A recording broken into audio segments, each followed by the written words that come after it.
The night the yacht exploded in Seabrook Harbor, Ethan Cole made a choice that would destroy his quiet life. He became a hero. But heroes don't always get happy endings, especially when they're single dads hiding from the spotlight. The woman he pulled from the flames? A billionaire CEO who wouldn't stop until she found him.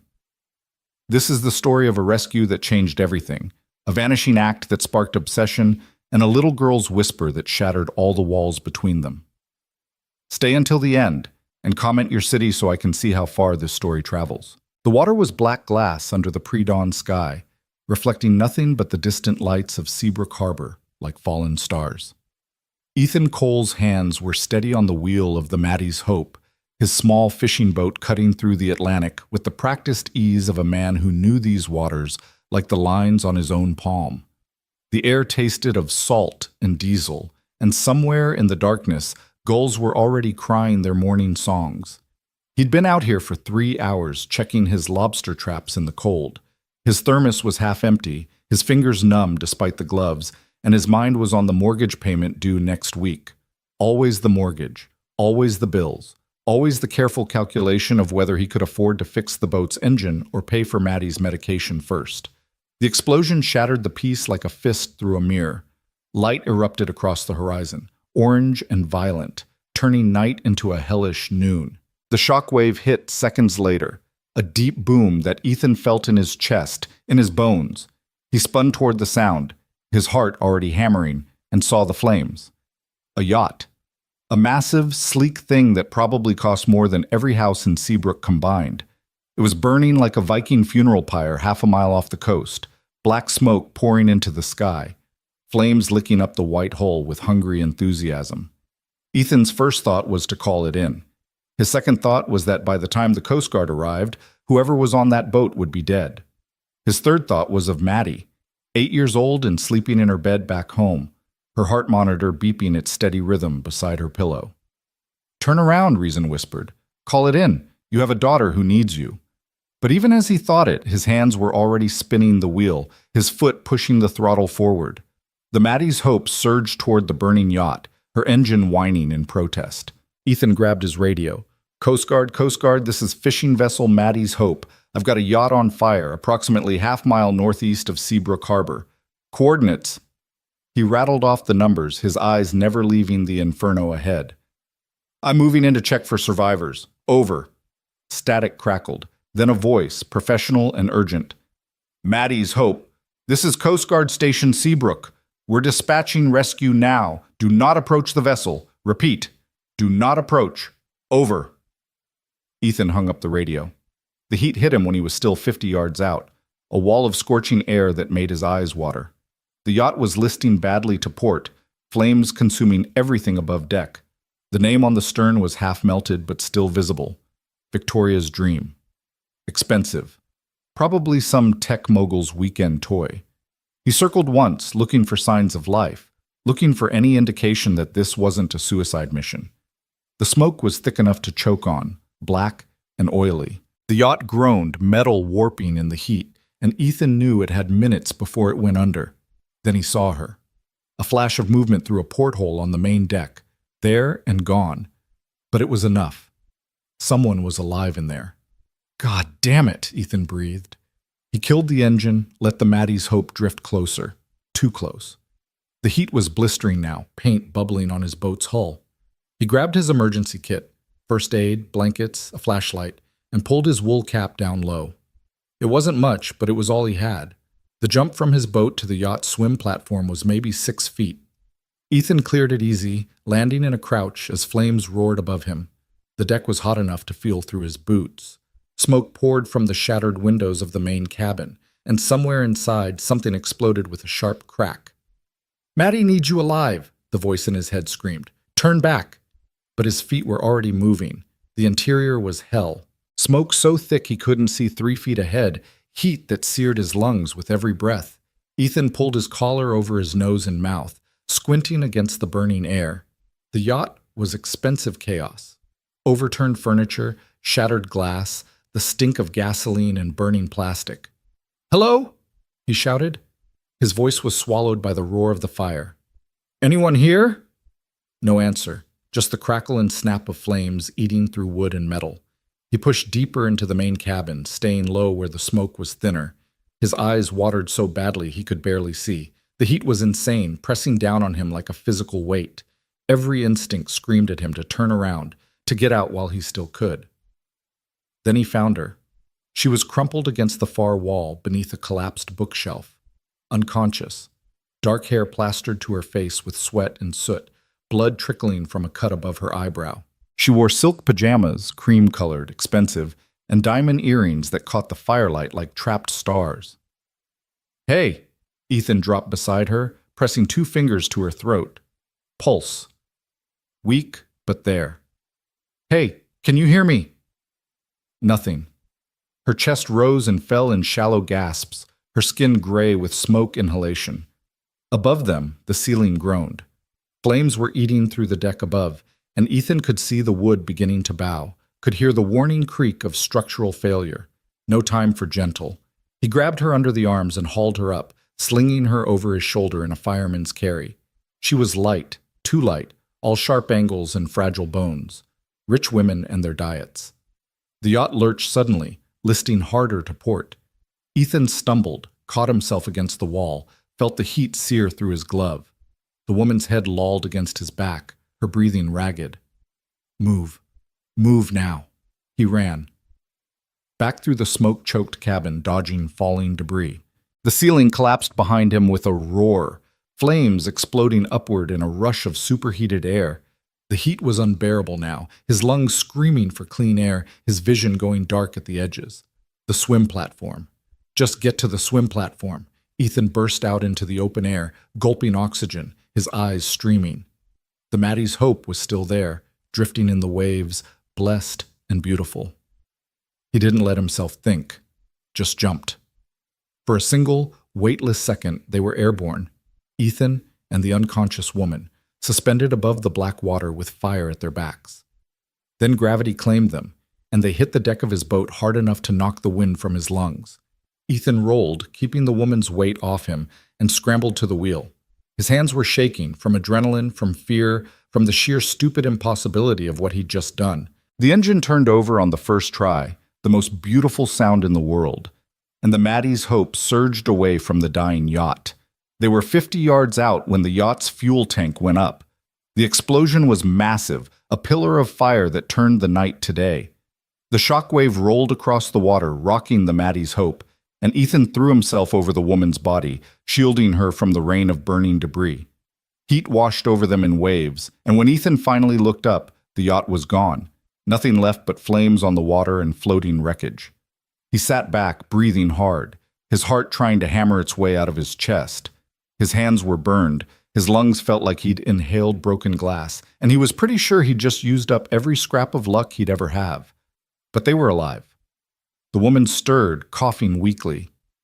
Ethan turned to her, pulling his blanket from the emergency kit and wrapping it around her shoulders. Her eyes fluttered open, dark eyes, disoriented and glassy with shock. "You're okay," Ethan said, his voice rough from smoke. "You're safe. Just breathe." She stared at him, her mouth working soundlessly. Then her eyes rolled back and she was out again. In the distance, sirens wailed. The Coast Guard, probably. Ambulances.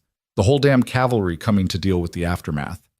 Ethan looked at the woman, at her expensive pajamas and diamond earrings, at the blood on her face and the soot in her hair. Questions would come. Press, probably. Police. Insurance investigators. Everyone would want to know what happened, how she survived, who pulled her out of the fire. And Ethan couldn't afford questions. Because questions meant attention, and attention meant people looking into his life. And people looking into his life meant Maddie. His phone was buzzing in his pocket. He pulled it out with numb fingers, saw the screen. Mrs. Chen, neighbor. "Hello?" "Ethan, thank God. I heard the explosion, saw the fire. Are you—" "I'm fine," Ethan cut her off. "Is Maddie—" "Still sleeping, sweetie. Her monitor's been steady all night. I just wanted to make sure you were okay out there." Relief made his knees weak. "I'm coming in. Be there in 20 minutes. "Okay, I'll make coffee." Ethan hung up. The Coast Guard cutter was visible now, cutting through the water with its searchlight sweeping the wreckage. In another minute, they'd be here. They'd take the woman, get her to a hospital, and he could slip away, just another fisherman who happened to be in the wrong place at the right time. He looked at her one more time. Even unconscious, even covered in soot and blood, there was something striking about her. Strong features, a face that probably commanded boardrooms and intimidated competitors. She'd want to thank him, probably. Offer him money, reward, whatever rich people did when someone saved their life. But Ethan couldn't take that risk. Couldn't let the spotlight find him. Couldn't let anyone dig too deep into his life. Because the Harrisons, Maddie's grandparents, were always watching, always looking for any excuse to take his daughter away. Unfit father, they'd said in court, living hand to mouth, barely keeping her in medication. One more strike, one more sign of instability, and they'd have grounds to reopen the custody case. So when the Coast Guard cutter pulled alongside and uniformed men were calling out questions and securing the woman on a stretcher, Ethan gave them the basics. Saw the explosion, moved in, found one survivor, pulled her out. No, he didn't know who she was. No, he didn't need medical attention. Yes, he was fine. "We'll need a statement," the lieutenant said, clipboard in hand. "Sure. I'll come by the station tomorrow. Right now I need to get home. My daughter." Understanding flickered in the man's eyes. Small town. Everyone knew everyone. Everyone knew Ethan was raising Maddie alone. "Go ahead. We know where to find you." Ethan nodded, already turning the Maddie's hope toward home. Behind him, the Coast Guard was loading the woman into their boat, wrapping her in thermal blankets, radioing ahead to the hospital. She'd be fine. Better than fine, probably. Rich people always landed on their feet, and he'd be forgotten by morning. The sun was rising when Ethan tied up at his dock, painting the sky in shades of pink and gold. He was exhausted, his body screaming from burns and bruises he'd barely registered in the moment. But he forced himself to move, to climb the worn steps to his house, a small, weather-beaten thing perched on the hill overlooking the harbor. Mrs. Chen met him at the door, her round face creased with concern. "Jesus, Mary and Joseph, Ethan, you look like you went through hell." Something like that. He moved past her, heading straight for Maddie's room. The door was open, and there she was, his whole world, curled up in her twin bed with her stuffed rabbit tucked under her chin. The heart monitor on her nightstand beeped its steady rhythm, the green line rising and falling with each breath. Ethan stood in the doorway and just breathed, just let himself be grateful. "She had a good night," Mrs. Chen said softly behind him. "Slept straight through. I checked her vitals every 2 hours like you showed me." "Thank you." Ethan's voice was rough. "I'll get you that 20. Oh, stop it. You know I don't charge you." Mrs. Chen patted his arm. "But Ethan, what happened out there? The whole harbor's talking about some yacht explosion." "Wrong place, wrong time," Ethan said. The lie came easy. It had to. "Saw the fire, called it in, that's all. Coast Guard handled the rest." Mrs. Chen's eyes were sharp, but she didn't push. "Well, I'm glad you're safe. Maddie needs her daddy."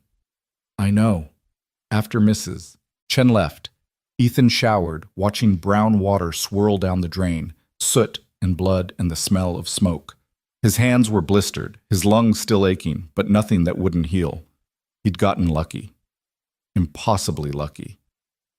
He dressed in clean clothes and went to make breakfast, moving quietly so he wouldn't wake Maddie. Eggs and toast, coffee strong enough to wake the dead.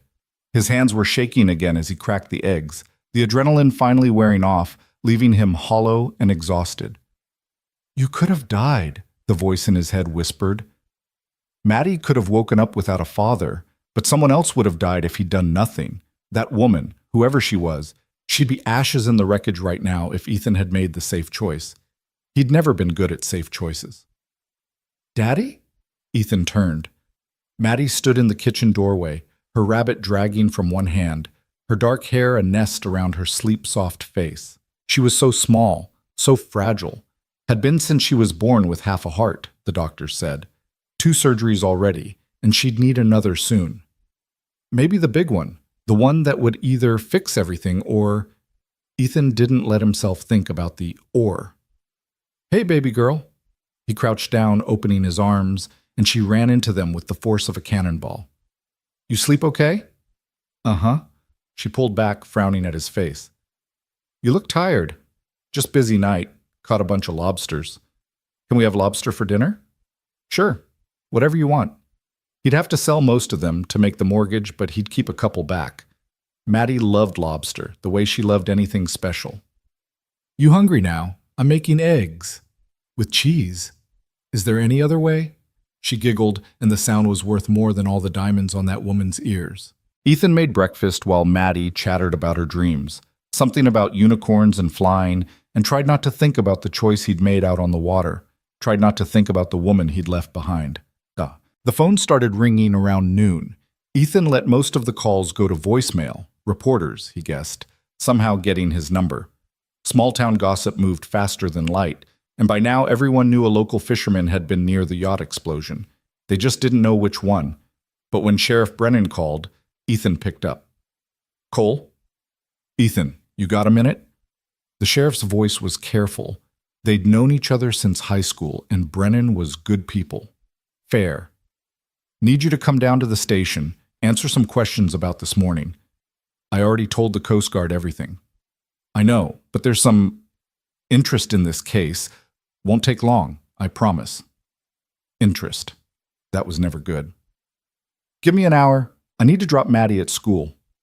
She doing okay? Good days and bad days. Today's good. That's something. See you soon. Ethan hung up and closed his eyes. He'd known this was coming.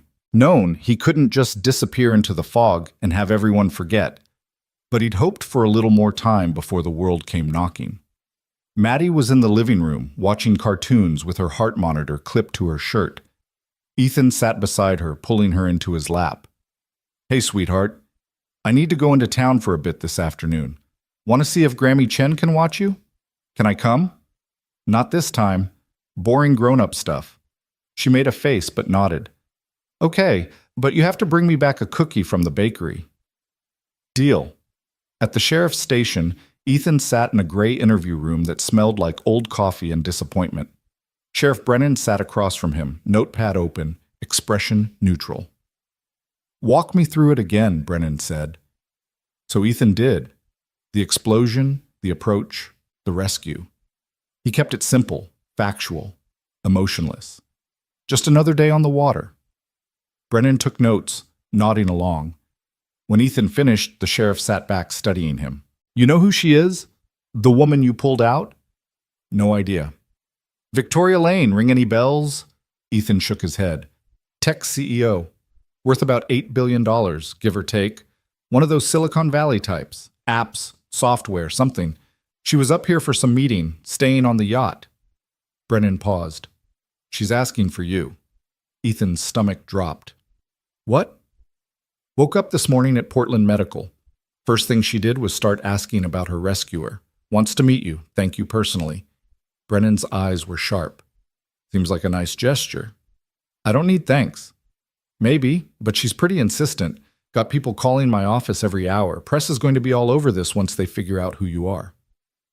No. The word came out harder than Ethan intended. I don't want press. I don't want attention. I just want to be left alone.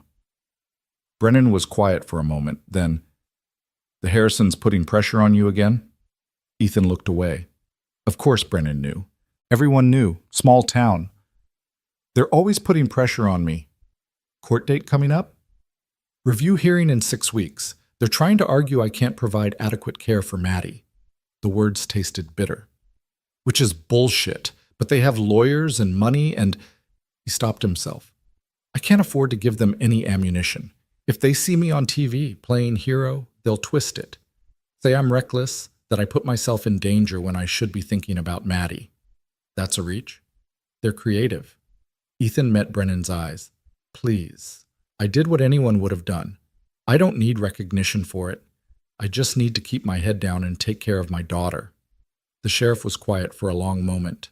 Then he sighed, closing his notepad. All right, I'll keep your name out of the official reports as long as I can.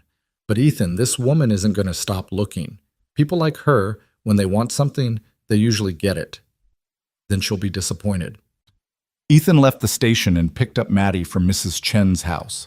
They spent the afternoon on the docks. Maddie drawing in her sketchbook while Ethan worked on his traps. She drew him mostly, big and strong, pulling lobsters from the sea. Her hero. If only she knew how scared he'd been that morning, how close he'd come to not coming home. That evening, after Maddie was in bed, Ethan sat on his porch with a beer and watched the harbor. The wreckage of the yacht was gone, already towed away for investigation, like it had never been there at all. His phone buzzed. Another unknown number. He let it go to voicemail, then listened to the message with growing dread. "Mr. Cole? This is Jessica Martinez with Boston Herald. I'm doing a story on Victoria Lane's rescue, and I understand you were involved. I'd love to get your perspective. Please call me back at..." Delete. 3 more messages, all reporters. Word was out. Ethan turned off his phone and finished his beer in the darkness. Somewhere in Portland, Victoria Lane was recovering in a hospital bed, asking questions about the man who'd saved her life. And Ethan was here, hoping desperately that she'd forget, that this would all blow over, that he could go back to being invisible. But deep down, he knew. Some things, once started, couldn't be stopped. And Victoria Lane didn't seem like the kind of woman who gave up easily. The morning light filtered through the hospital blinds in thin, sterile slices. Victoria Lane woke to the smell of disinfectant and the steady beep of a heart monitor that wasn't hers, but might as well have been, given how closely they'd been watching her vitals for the past 18 hours. Her throat felt like she'd swallowed broken glass. Her head pounded with a rhythm that matched the beeping, and when she tried to sit up, every muscle in her body screamed in protest. "Easy." A nurse appeared at her bedside, young and efficient, already adjusting the bed to bring Victoria upright. "You've got smoke inhalation and a concussion. Moving too fast isn't going to help either." Victoria's voice came out as a rasp. "Water!" The nurse handed her a cup with a straw, and Victoria drank like she'd been wandering the desert. The water hurt going down, but it was the best thing she'd ever tasted. When she finished, she looked at the nurse with eyes that had intimidated venture capitalists and board members across 3 continents. "I need to speak with whoever's in charge. Now." "The doctor will be in shortly." "Not the doctor. Whoever investigated the yacht fire. Police, Coast Guard, I don't care. Get them here." The nurse hesitated, caught between professional protocol and the unmistakable force of Victoria's will. The latter won. "I'll see what I can do." 20 minutes later, a Coast Guard lieutenant stood beside Victoria's bed, cap in hand, looking uncomfortable in the fluorescent light. His name tag read Morrison, and he had the weathered face of someone who'd spent too many years staring at the ocean. "Miss Lane, I'm Lieutenant Morrison. I'm glad to see you're recovering." "The man who pulled me out of the yacht." Victoria's voice was still rough, but clear, direct. "I need his name." Morrison shifted his weight. "We're still compiling the report." "Don't." Victoria cut him off with the precision of a surgeon's scalpel. "I've been dealing with bureaucrats and lawyers since I was 23. I know when someone's stalling. You know who he is. I want his name." The lieutenant's jaw tightened. "Ms. Lane, the individual in question has requested privacy." "I don't care what he requested. He saved my life. I'm not going to hurt him. I'm not going to sue him. I'm going to thank him. Now give me his name, or I'll have my legal team request every document related to this incident under the Freedom of Information Act by lunch." It wasn't a bluff. Morrison knew it wasn't a bluff. He sighed, pulling out a small notepad. "His name is Ethan Cole, local fisherman. He was checking traps when the yacht exploded, moved in to help before we arrived." "Address?" "Ms. Lane, address." Morrison recited it like a man facing a firing squad. Victoria committed every word to memory. "Thank you, Lieutenant. That will be all." After he left, Victoria lay back against the pillows and closed her eyes. Her last clear memory before waking up here was going to bed on the yacht, exhausted from a day of meetings with the main tech initiative. She'd been trying to expand her company's presence on the East Coast, scouting locations for a new development center. The yacht had been borrowed from a business associate. Marcus something, she couldn't remember his last name, and she'd fallen asleep to the gentle rocking of waves. Then nothing, just smoke and fire and strong arms lifting her, carrying her through hell. A face above hers, streaked with soot, eyes intense with focus. A voice saying, You're safe. Just breathe. Ethan Cole. She pulled her phone from the bedside table. Someone had retrieved it from the wreckage, cracked screen but still functional, and opened her email. 300 unread messages. Her assistant, Rebecca, had been busy. Victoria typed quickly. Rebecca. Need full background on Ethan Cole, Seabrook Harbor, Maine. Fisherman. Everything. Employment, family, financials, legal history. I want it in 2 hours. The response came in 30 seconds. Already on it. Heard you were asking. Sending preliminary report now. That was why Victoria paid Rebecca 6 figures. The woman was psychic. The report came through as a PDF, and Victoria read it with the same intensity she brought to quarterly earnings statements. Ethan Cole, 32 years old, widowed 3 years ago, wife died in a car accident. One daughter, Madeline, age 8. Operated a small fishing business, barely solvent, behind on property taxes, medical bills piling up. Victoria scrolled further. There was more. A custody dispute with the child's maternal grandparents, Robert and Catherine Harrison.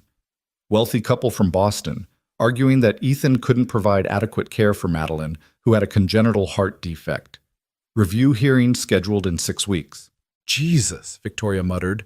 No wonder he'd vanished into the fog. The man was barely keeping his head above water, and the last thing he needed was media attention giving his dead wife's parents more ammunition. But he'd still risked his life to save hers. Victoria's phone rang, her brother David calling from San Francisco. She answered on speaker. You're alive. David's voice was tight with relief and anger in equal measure. Do you have any idea how terrifying it was to get a call that your yacht exploded? I was on a plane before they even confirmed you were okay. I'm fine. You're in a hospital with smoke inhalation and a concussion. That's not fine, Vic. That's the opposite of fine. I've had worse hangovers. This isn't funny. What the hell happened? Victoria gave him the abbreviated version. The fire, the rescue, waking up here. She left out the part about Ethan Cole, about the way she couldn't stop thinking about those moments in his arms, being carried to safety. David would read too much into it. They're saying it was an electrical fire, David said. Something with the yacht's wiring. Could have been worse. It was worse. It would have killed me if not for... She stopped herself. For? The fisherman who pulled me out. Right. I saw the Coast Guard report. Anonymous Good Samaritan. You planning to track him down and throw money at him? Something like that. David was quiet for a moment. Then, Vic, maybe just let this one go. Send a thank you card, make a donation to the local fire department, whatever. But I know that tone in your voice, and it worries me. What tone? The one that means you've decided something and nothing's going to change your mind.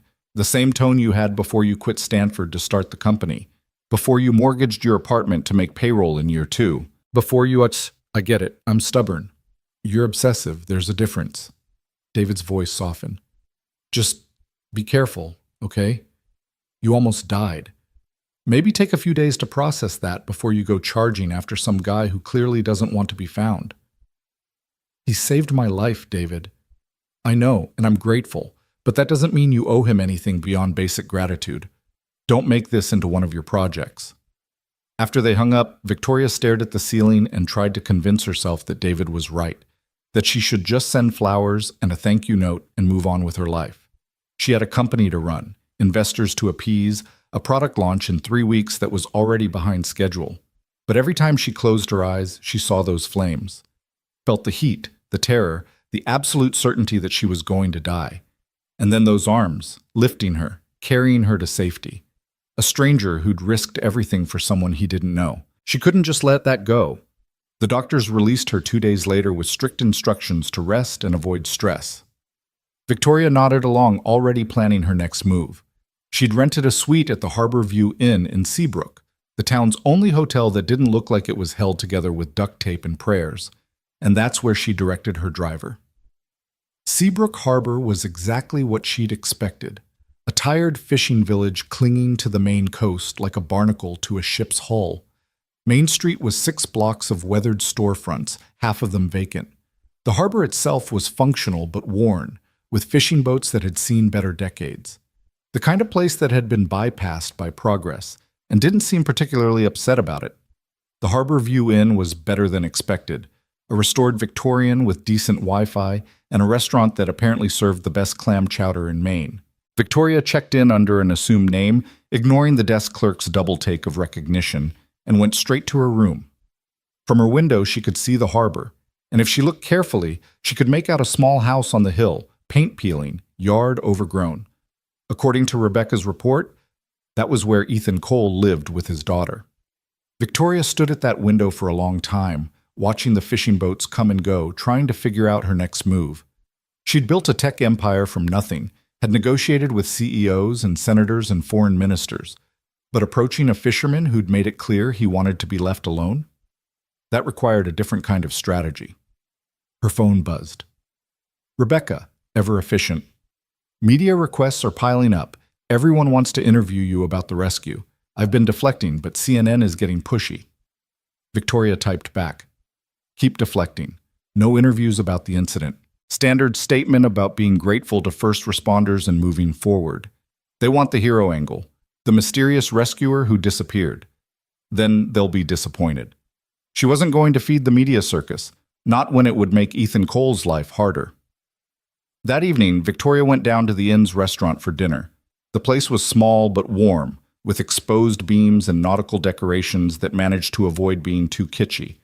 She sat at a corner table with her laptop, catching up on email while she waited for her food. "You're her, aren't you?" Victoria looked up. The waitress was about 60, with gray hair pulled back in a practical bun and eyes that were sharp with intelligence and curiosity. Her name tag read Diane. "I'm sorry?" "The woman from the yacht, Victoria Lane." Diane set down a basket of bread. "Saw your picture on the news. They said you were staying in Portland, but I figured someone like you would want somewhere quieter to recover. There was no point denying it. That obvious? Small town. We noticed strangers." Diane's expression softened. "I'm glad you're okay. That was a hell of a thing, what happened." "It was. And I heard Ethan Cole pulled you out. That true?" Victoria's hand tightened on her water glass. "You know him?" "Everyone knows everyone here. Ethan's good people. Quiet, keeps to himself, but good people. He's had a rough few years." "His wife?" Diane nodded, sliding into the seat across from Victoria without asking permission. The restaurant was nearly empty anyway. "Sarah, sweet girl. They were high school sweethearts, got married young. She died in a car accident when Maddie was 5. Drunk driver crossed the center line." Her voice went hard. "Ethan's been raising that little girl alone ever since, and doing a damn fine job of it, despite what her grandparents say. They're trying to take custody. They've been trying since Sarah died. The Harrisons never approved of Ethan, thought Sarah married beneath her. They've got money, connections, and they're convinced Maddie would be better off with them in Boston." Diane's jaw set.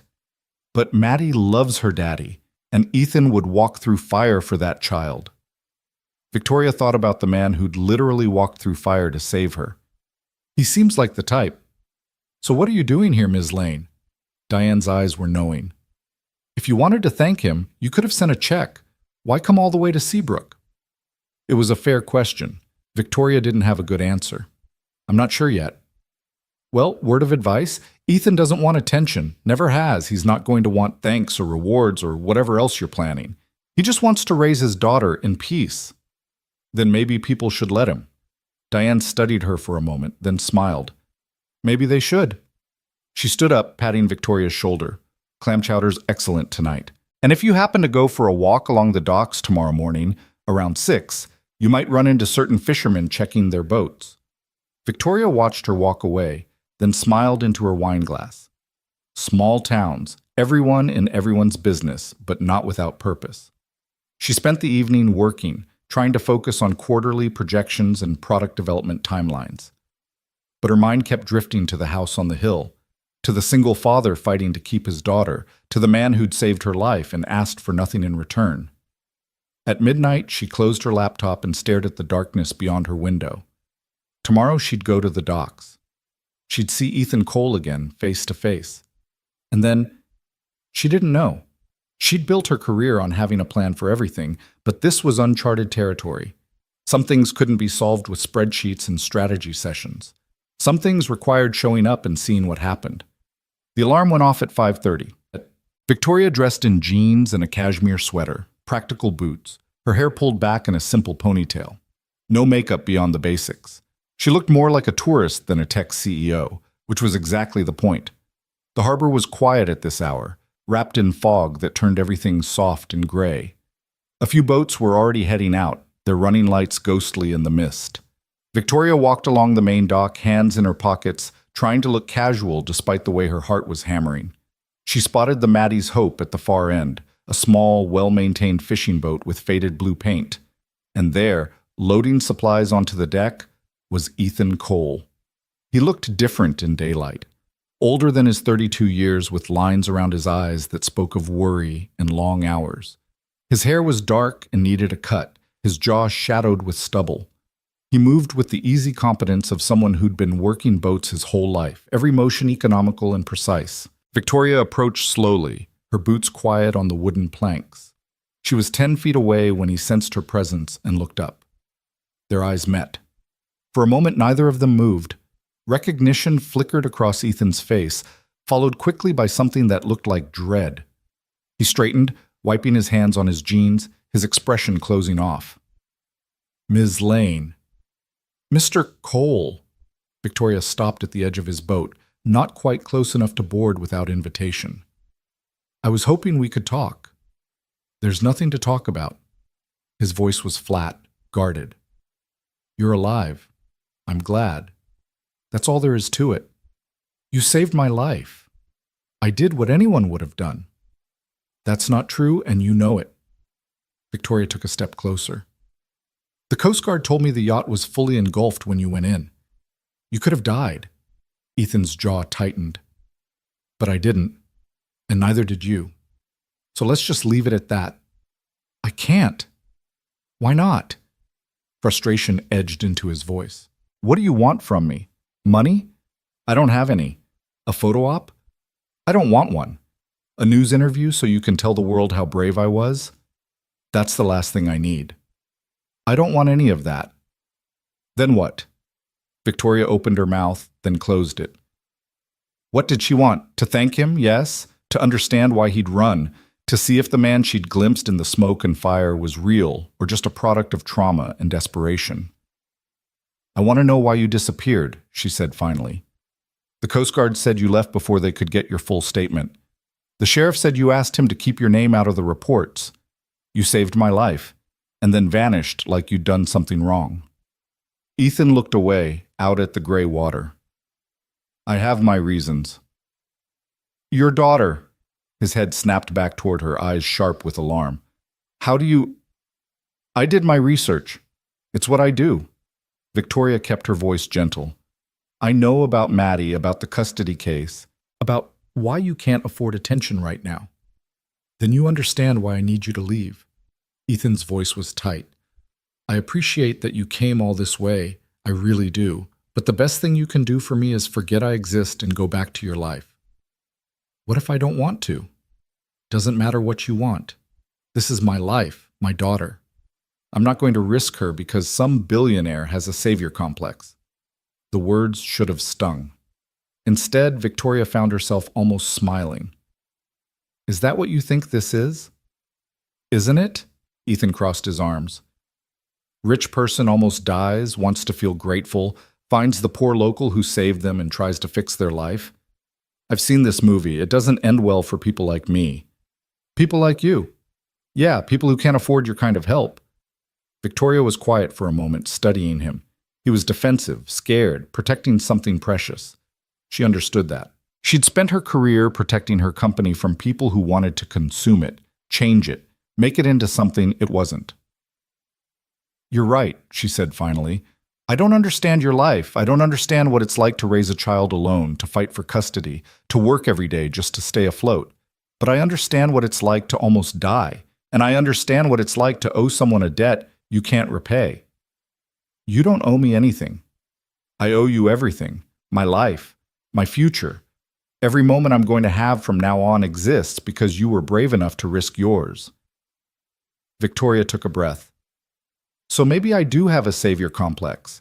Maybe I'm trying to fix something, but not your life. Mine. Because I can't go back to running my company and making my deals and pretending nothing happened when I know there's a man in Maine who gave me a second chance and is getting nothing in return.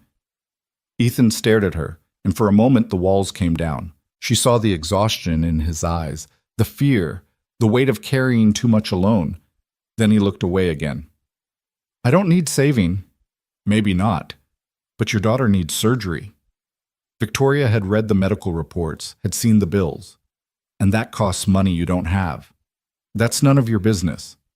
It became my business when you carried me out of a burning yacht. No. Ethan's voice was firm. It didn't.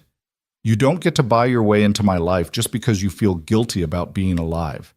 Maddie and I, we're doing fine. We'll figure out the surgery when the time comes. We always do. And when her grandparents use your financial situation to take her away? That won't happen. Are you sure? Victoria pressed.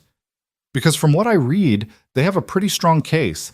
Wealthy, stable, able to provide top-tier medical care without worrying about money. What do you have? A fishing boat and a mortgage you can't pay. Ethan's hands clenched into fists. You need to leave. Now. I'm not trying to hurt you. You're trying to help, which is worse. Because your help comes with strings, with attention, with all the things that will destroy my case. The Harrisons are looking for any excuse to prove I'm unfit. If they see you here, if they find out about the rescue, they'll twist it into evidence that I'm reckless, that I put myself in danger instead of thinking about Maddie. So please, his voice cracked slightly, just go back to your world and let me stay in mine. Victoria wanted to argue, wanted to tell him that she could help without destroying his life, that money and influence could solve these problems if he'd just let her. But she saw the desperation in his face, the fierce protectiveness of a father willing to sacrifice pride and help and everything else to keep his child safe. She understood that kind of love. Her parents had loved her and David that way, had worked themselves to exhaustion to give them opportunities, had died young from the stress of it, leaving Victoria to raise her teenage brother while building a company from scratch. Some debts couldn't be repaid with money. Okay, she said quietly. I'll go. Relief flickered across Ethan's face, followed by something that might have been regret. Thank you. Victoria nodded and turned to leave. She'd made it 5 steps when she stopped, looking back over her shoulder. Just so you know, I looked into the yacht fire.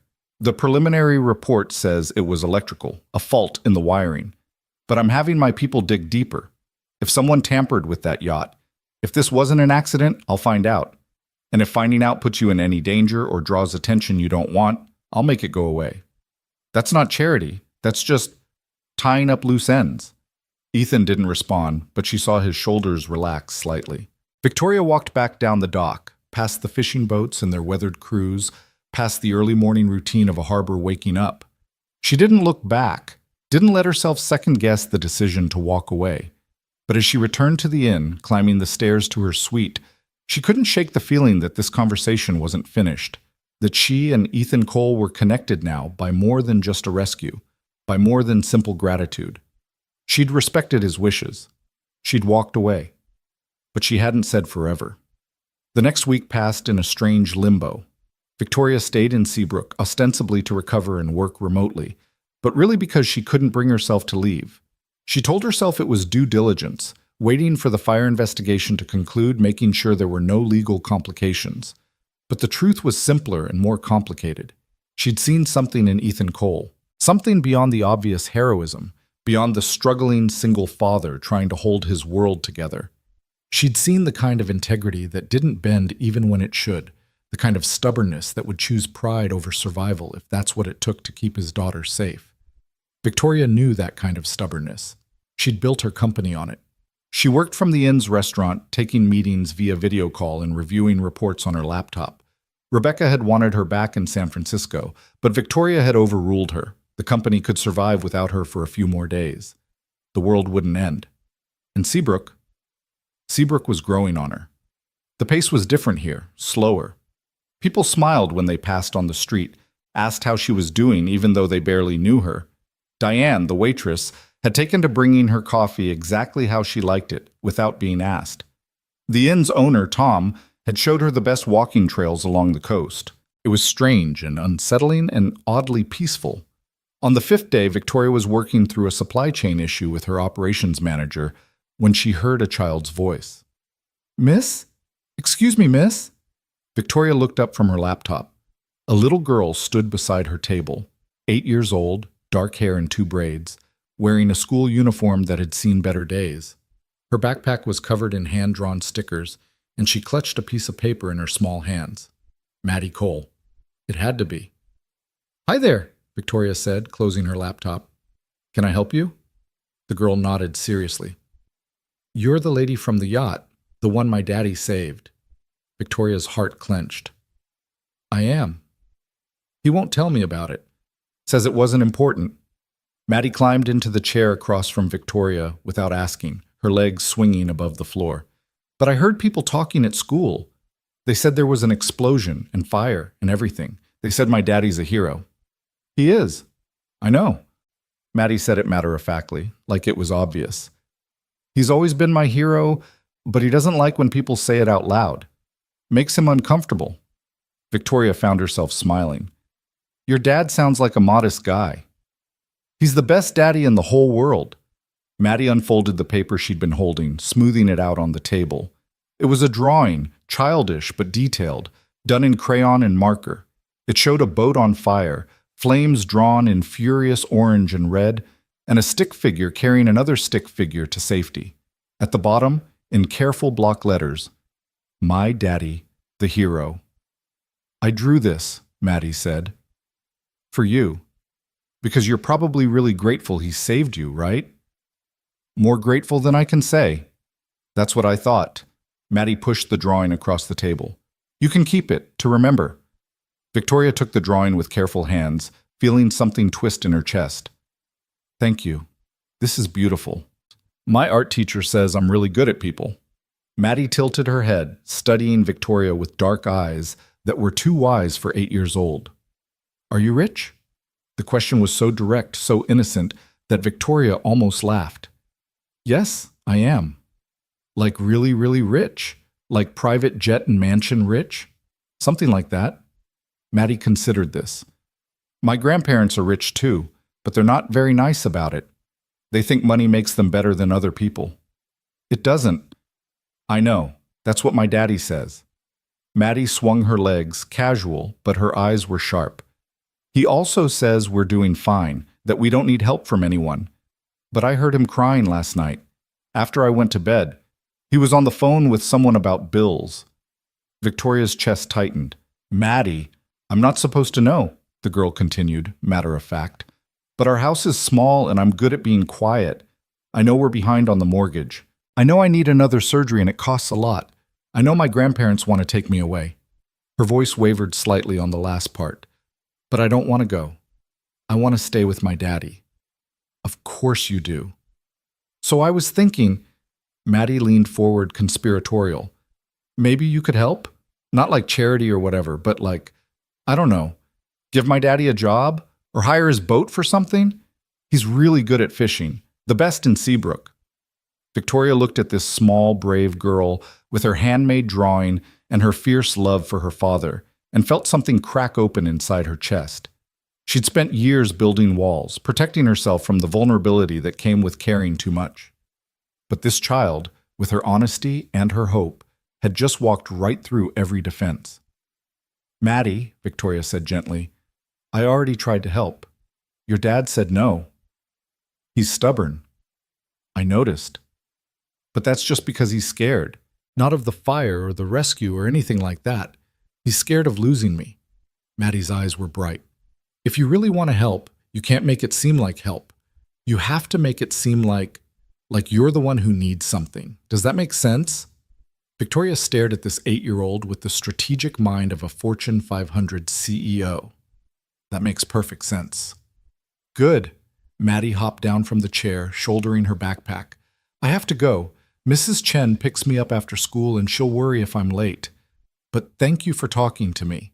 And for letting my daddy save you. He needed to be a hero. It's been a long time since he felt like one." She was gone before Victoria could respond, skipping out of the restaurant with the carefree energy of childhood.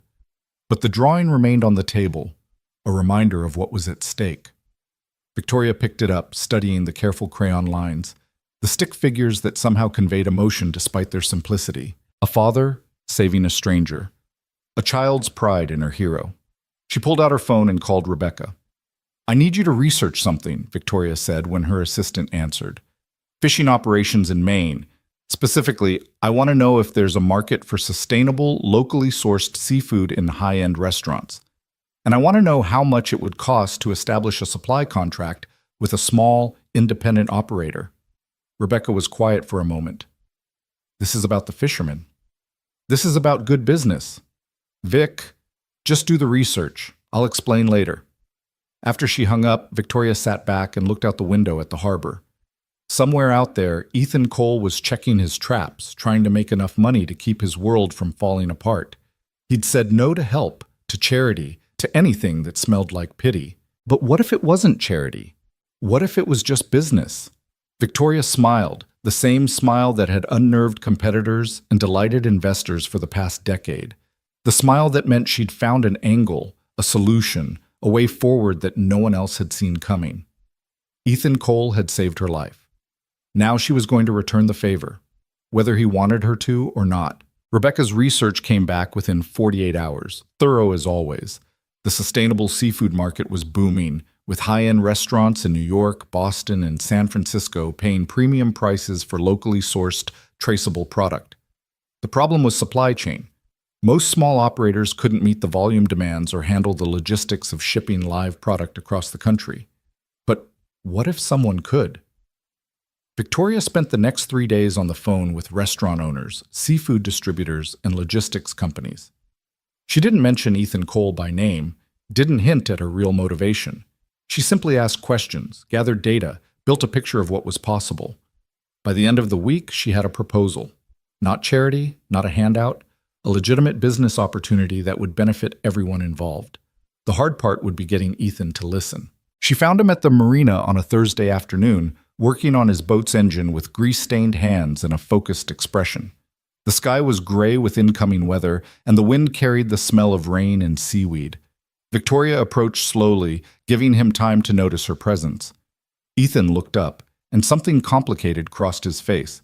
Frustration, resignation, and maybe the smallest hint of something else. "I thought you left." "I've been working." "From Seabrook?" "Turns out I can run my company from anywhere with decent Wi-Fi." Victoria stopped at the edge of the dock, hands in her jacket pockets. "Can we talk?" "We already did. Nothing's changed." "Actually, something has. I have a business proposition." Ethan straightened, wiping his hands on a rag. His guard was up immediately. "I'm not interested in your money." "Good, because I'm not offering any. I'm offering a contract." Victoria pulled out her phone, pulled up the proposal Rebecca had drafted. "I've been talking to restaurants in major cities, places that pay premium prices for sustainable, traceable seafood. They want local fishermen, small operators who can guarantee quality and provenance. Right now they're paying middlemen who are paying middlemen who are maybe paying the actual fishermen a fraction of what the product is worth." Ethan crossed his arms, suspicious but listening. "What if we cut out the middlemen?" Victoria continued. "What if a small operator like you could sell directly to these restaurants at fair market prices? You'd handle the fishing, I'd handle the logistics and distribution through my company's existing shipping network. 50-50 split on the profits after costs." "Why would you do that?" "Because it's good business. My company has the infrastructure, the connections, the brand recognition. But we don't have the product. You have the product, the expertise, the local knowledge. It's a partnership, not charity." Ethan was quiet for a long moment, his jaw working. "And if I say no? Then I'll find another fisherman. There are plenty in Seabrook who'd jump at this opportunity." Victoria met his eyes. "But I'd rather work with you. You're the best fisherman in this harbor. Everyone says so, and I trust you." "You don't know me. I know you risked your life for a stranger. That tells me everything I need to know about your character." The wind picked up, carrying the first drops of rain. Ethan looked out at the water, at his boat, at the harbor that had been his whole world for 32 years. Victoria could see the war happening behind his eyes. pride versus practicality, suspicion versus hope. This isn't because of the rescue, he said finally. You're not doing this out of gratitude. I'm doing this because it makes financial sense. The rescue just gave me the idea. Not entirely true, but close enough. Look, I'm going to set up this distribution network regardless. I've already started making calls, establishing relationships. The question is whether you want to be part of it or whether I give the opportunity to someone else. Ethan turned back to her, searching her face for deception. Whatever he saw there must have satisfied him because his shoulders dropped slightly. I need to think about it. Of course. Take your time. Victoria handed him a business card with her direct number. But Ethan, this is real. I'm not trying to buy my way into your life or solve your problems. I'm offering you a job because you're good at what you do, and I need someone good. He took the card, turning it over in his fingers. I'll call you. That's all I ask.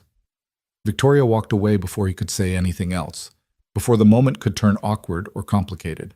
She'd made her offer. The rest was up to him. Back at the inn, she found Diane waiting with a pot of coffee and a knowing smile. Heard you've been making calls about the fishing business, the waitress said, pouring 2 cups without asking. Word travels fast in a small town. I'm starting to realize that. Ethan know what you're doing? I just told him. He's thinking about it. Diane settled into the chair across from Victoria, cupping her mug with both hands. You know he's going to say yes, right? Not because he wants to, but because he needs to. That man's been drowning slowly for 3 years, and he's too proud to ask for a life preserver. You're offering him one disguised as a business deal. It is a business deal. Sure it is. Diane's smile was gentle. And I'm the Queen of England. Look, I'm not judging. What you're doing is kind. But don't expect Ethan to make it easy. He's been burned by people with good intentions before. The grandparents? Among others. After Sarah died, everyone in town wanted to help, brought casseroles, offered to watch Maddie, tried to give him money. He turned it all down. Said he didn't need pity. Diane shook her head. Some people are too proud for their own good. I'm familiar with the type. I bet you are. Diane studied her over the rim of her coffee cup. You're not what I expected, you know. When I heard a billionaire was staying in town, I figured you'd be all designer clothes and entitled attitude. But you're real. Victoria laughed, surprised. I'm not sure anyone's ever called me real before. Well, you are. And Maddie likes you. That girl's a good judge of character. She stopped by earlier, told me all about the drawing she gave you. She's a remarkable kid. She is, and she's terrified of losing her father. Diane's expression grew serious. Those grandparents, the Harrisons, they're not bad people exactly. They love their daughter, and they want to protect their granddaughter, but they don't understand Maddie. Don't understand that taking her away from Ethan would destroy her, even if they could give her every material advantage in the world. Love isn't a material advantage. No, it's not. Diane stood, refilling their cups. The custody hearing is in 4 weeks. If Ethan doesn't have his financial situation sorted by then, he's going to lose. The Harrisons have been building their case for months. Medical bills, missed payments, that roof that needs replacing. Every little thing they can use to prove he's struggling. Victoria's hands tightened around her mug. 4 weeks. That's all the time they had. What happens if he loses? Maddie goes to Boston. Big house, private schools, top medical care, and a little girl's heart breaks in ways that money can't fix. Diane's voice was soft. I've known Ethan since he was Maddie's age. He's a good man, a good father. But sometimes being good isn't enough. Sometimes you need help, whether you want it or not. After Diane left, Victoria sat alone with her coffee and her thoughts. 4 weeks to turn around a man's entire financial situation. 4 weeks to make sure a little girl didn't lose her hero. It should have felt impossible. Instead, it felt like a deadline. Victoria had built a billion-dollar company by meeting impossible deadlines. This was just one more. Ethan called 3 days later. Victoria was in the middle of a video conference with her development team when her phone rang, displaying his number. She held up a finger to the screen. Give me 5 minutes. We'll pick this up after lunch. She ended the call and answered Ethan. Hi. I want to see the contract. His voice was careful, guarded. The actual terms, not just a pitch. If I'm going to do this, I need to know exactly what I'm agreeing to. Of course, I can have my lawyer send it over. No, I want you to explain it in person. Tonight, if you're free. Victoria glanced at her calendar, at the stack of meetings and calls that Rebecca had scheduled. Then she deleted all of them. I'm free. Where? My place. 7 o'clock. Maddie will be asleep by then. We can talk without interruption. I'll be there. After they hung up, Victoria sat back and stared at her laptop screen. Ethan was inviting her to his home. It was a small thing, maybe, but it felt significant. Like he was opening a door he'd kept firmly locked since their first conversation. She spent the afternoon preparing, pulling together the contract terms, the financial projections, the market research. Rebecca had done excellent work. As always, the proposal was solid, legitimate, profitable for both parties. There was no charity here, no hidden agenda, just good business. But Victoria knew that Ethan would look for the catch, would scrutinize every clause, every term, searching for the place where her gratitude masqueraded as opportunity. She'd have to prove him wrong. At 6:45, Victoria drove up the hill to Ethan's house. It was smaller than she'd expected, a two-bedroom cottage that had seen better decades. The paint was peeling, the porch sagged slightly, and the yard was more weeds than grass. But there were flower boxes under the windows, empty now in late fall, and a small vegetable garden that looked carefully tended. It was a home, not a showpiece, not an investment, a place where a father and daughter built their life together. Victoria knocked softly. Footsteps, then the door opened. Ethan stood there in jeans and a flannel shirt, his hair damp from a recent shower, his feet bare. He looked more relaxed than she'd seen him, but still guarded. Come in. The interior was clean but cluttered in the way homes with children always were. School papers on the fridge, toys in the corner, a heart monitor charging on the kitchen counter. The furniture was old but comfortable, and everywhere Victoria looked, she saw evidence of Maddie, drawings taped to the walls, photos on every surface, a pink backpack hanging by the door. Coffee? Ethan asked. Please. He poured 2 mugs while Victoria settled at the small kitchen table. The house smelled like dinner, something with tomato sauce and garlic, and underneath that the faint scent of the sea that seemed to cling to everything in Seabrook. Ethan sat across from her, pushing 1 mug across the table. Okay, let's hear it. Victoria pulled out the contract, laying it flat between them. For the next hour, she walked him through every clause, every term, every financial projection. She explained how the distribution would work, how payment would be processed, how quality control would be maintained. She showed him the letters of intent from 3 restaurants in Boston, 2 in New York, 1 in San Francisco, all willing to pay premium prices for guaranteed sustainable seafood. Ethan listened in silence, reading every page carefully, his expression giving nothing away. When she finished, he sat back and crossed his arms. This seems too good to be true. It's not. It's just business that no one's bothered to organize properly. And you're offering me 50% of profits. After costs, yes. You're doing the hard work, the fishing, the quality control, the early morning runs. I'm just providing distribution and marketing. Just. Ethan smiled without humor. You make it sound simple, but you're putting up all the infrastructure, all the capital risk. If this fails, you lose money. I lose nothing. If it fails, we both lose, but it won't fail. The market's there, the demand's there. We just need the supply. Ethan was quiet for a long moment, his fingers drumming on the table. There's a non-compete clause here. It says I can't enter into similar agreements with other distributors for 5 years. Standard protection. I'm investing time and money into building this network. I need to know you won't take the relationships I've established and cut me out once the operation is profitable. And if I want out before 5 years, then we negotiate. I'm not trying to trap you, Ethan. I'm trying to build something sustainable. Victoria leaned forward. Look, I get why you're suspicious. Rich person sweeps into town, offers salvation. Usually there's a catch. But I promise you, this is exactly what it looks like. A business deal between 2 people who both benefit. Why? The question came out raw, honest. Why go to all this trouble?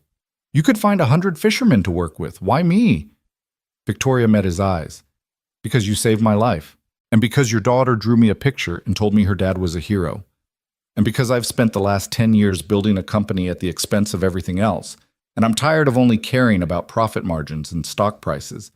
This, she gestured at the contract, this is something real, something that matters beyond quarterly earnings. Ethan stared at her, and for the first time she saw the walls crack, saw the exhaustion and fear and desperate hope underneath. If I do this, if I sign this contract, the Harrisons will find out. They'll say it's suspicious, that you're paying me off as a thank you for the rescue. Let them. It's a legitimate business arrangement. I have the documentation to prove it. They have lawyers who can make anything look suspicious. So do I. Better ones. Victoria's voice was firm. Ethan, I've been in boardrooms with people who'd eat the Harrisons for breakfast. If they try to use this against you in court, I'll testify. I'll bring financial experts, market analysts, restaurant owners, anyone and everyone who can verify that this is real business, not charity. You'd do that? In a heartbeat. Something shifted in Ethan's expression. The last of his defenses crumbling, leaving behind a man who'd been carrying too much for too long. I can't afford to lose Maddie. She's everything, my whole world. If this goes wrong, if the Harrisons win, they won't. Victoria reached across the table, covering his hand with hers. 5 minutes with Maddie can see how much she loves you, how happy she is. The Harrisons have money, yes, but you have something more important. You have her heart. Ethan's fingers tightened around hers, just for a moment. Then he pulled back, clearing his throat. Okay, I need to read through this one more time, maybe have someone look at it. Of course.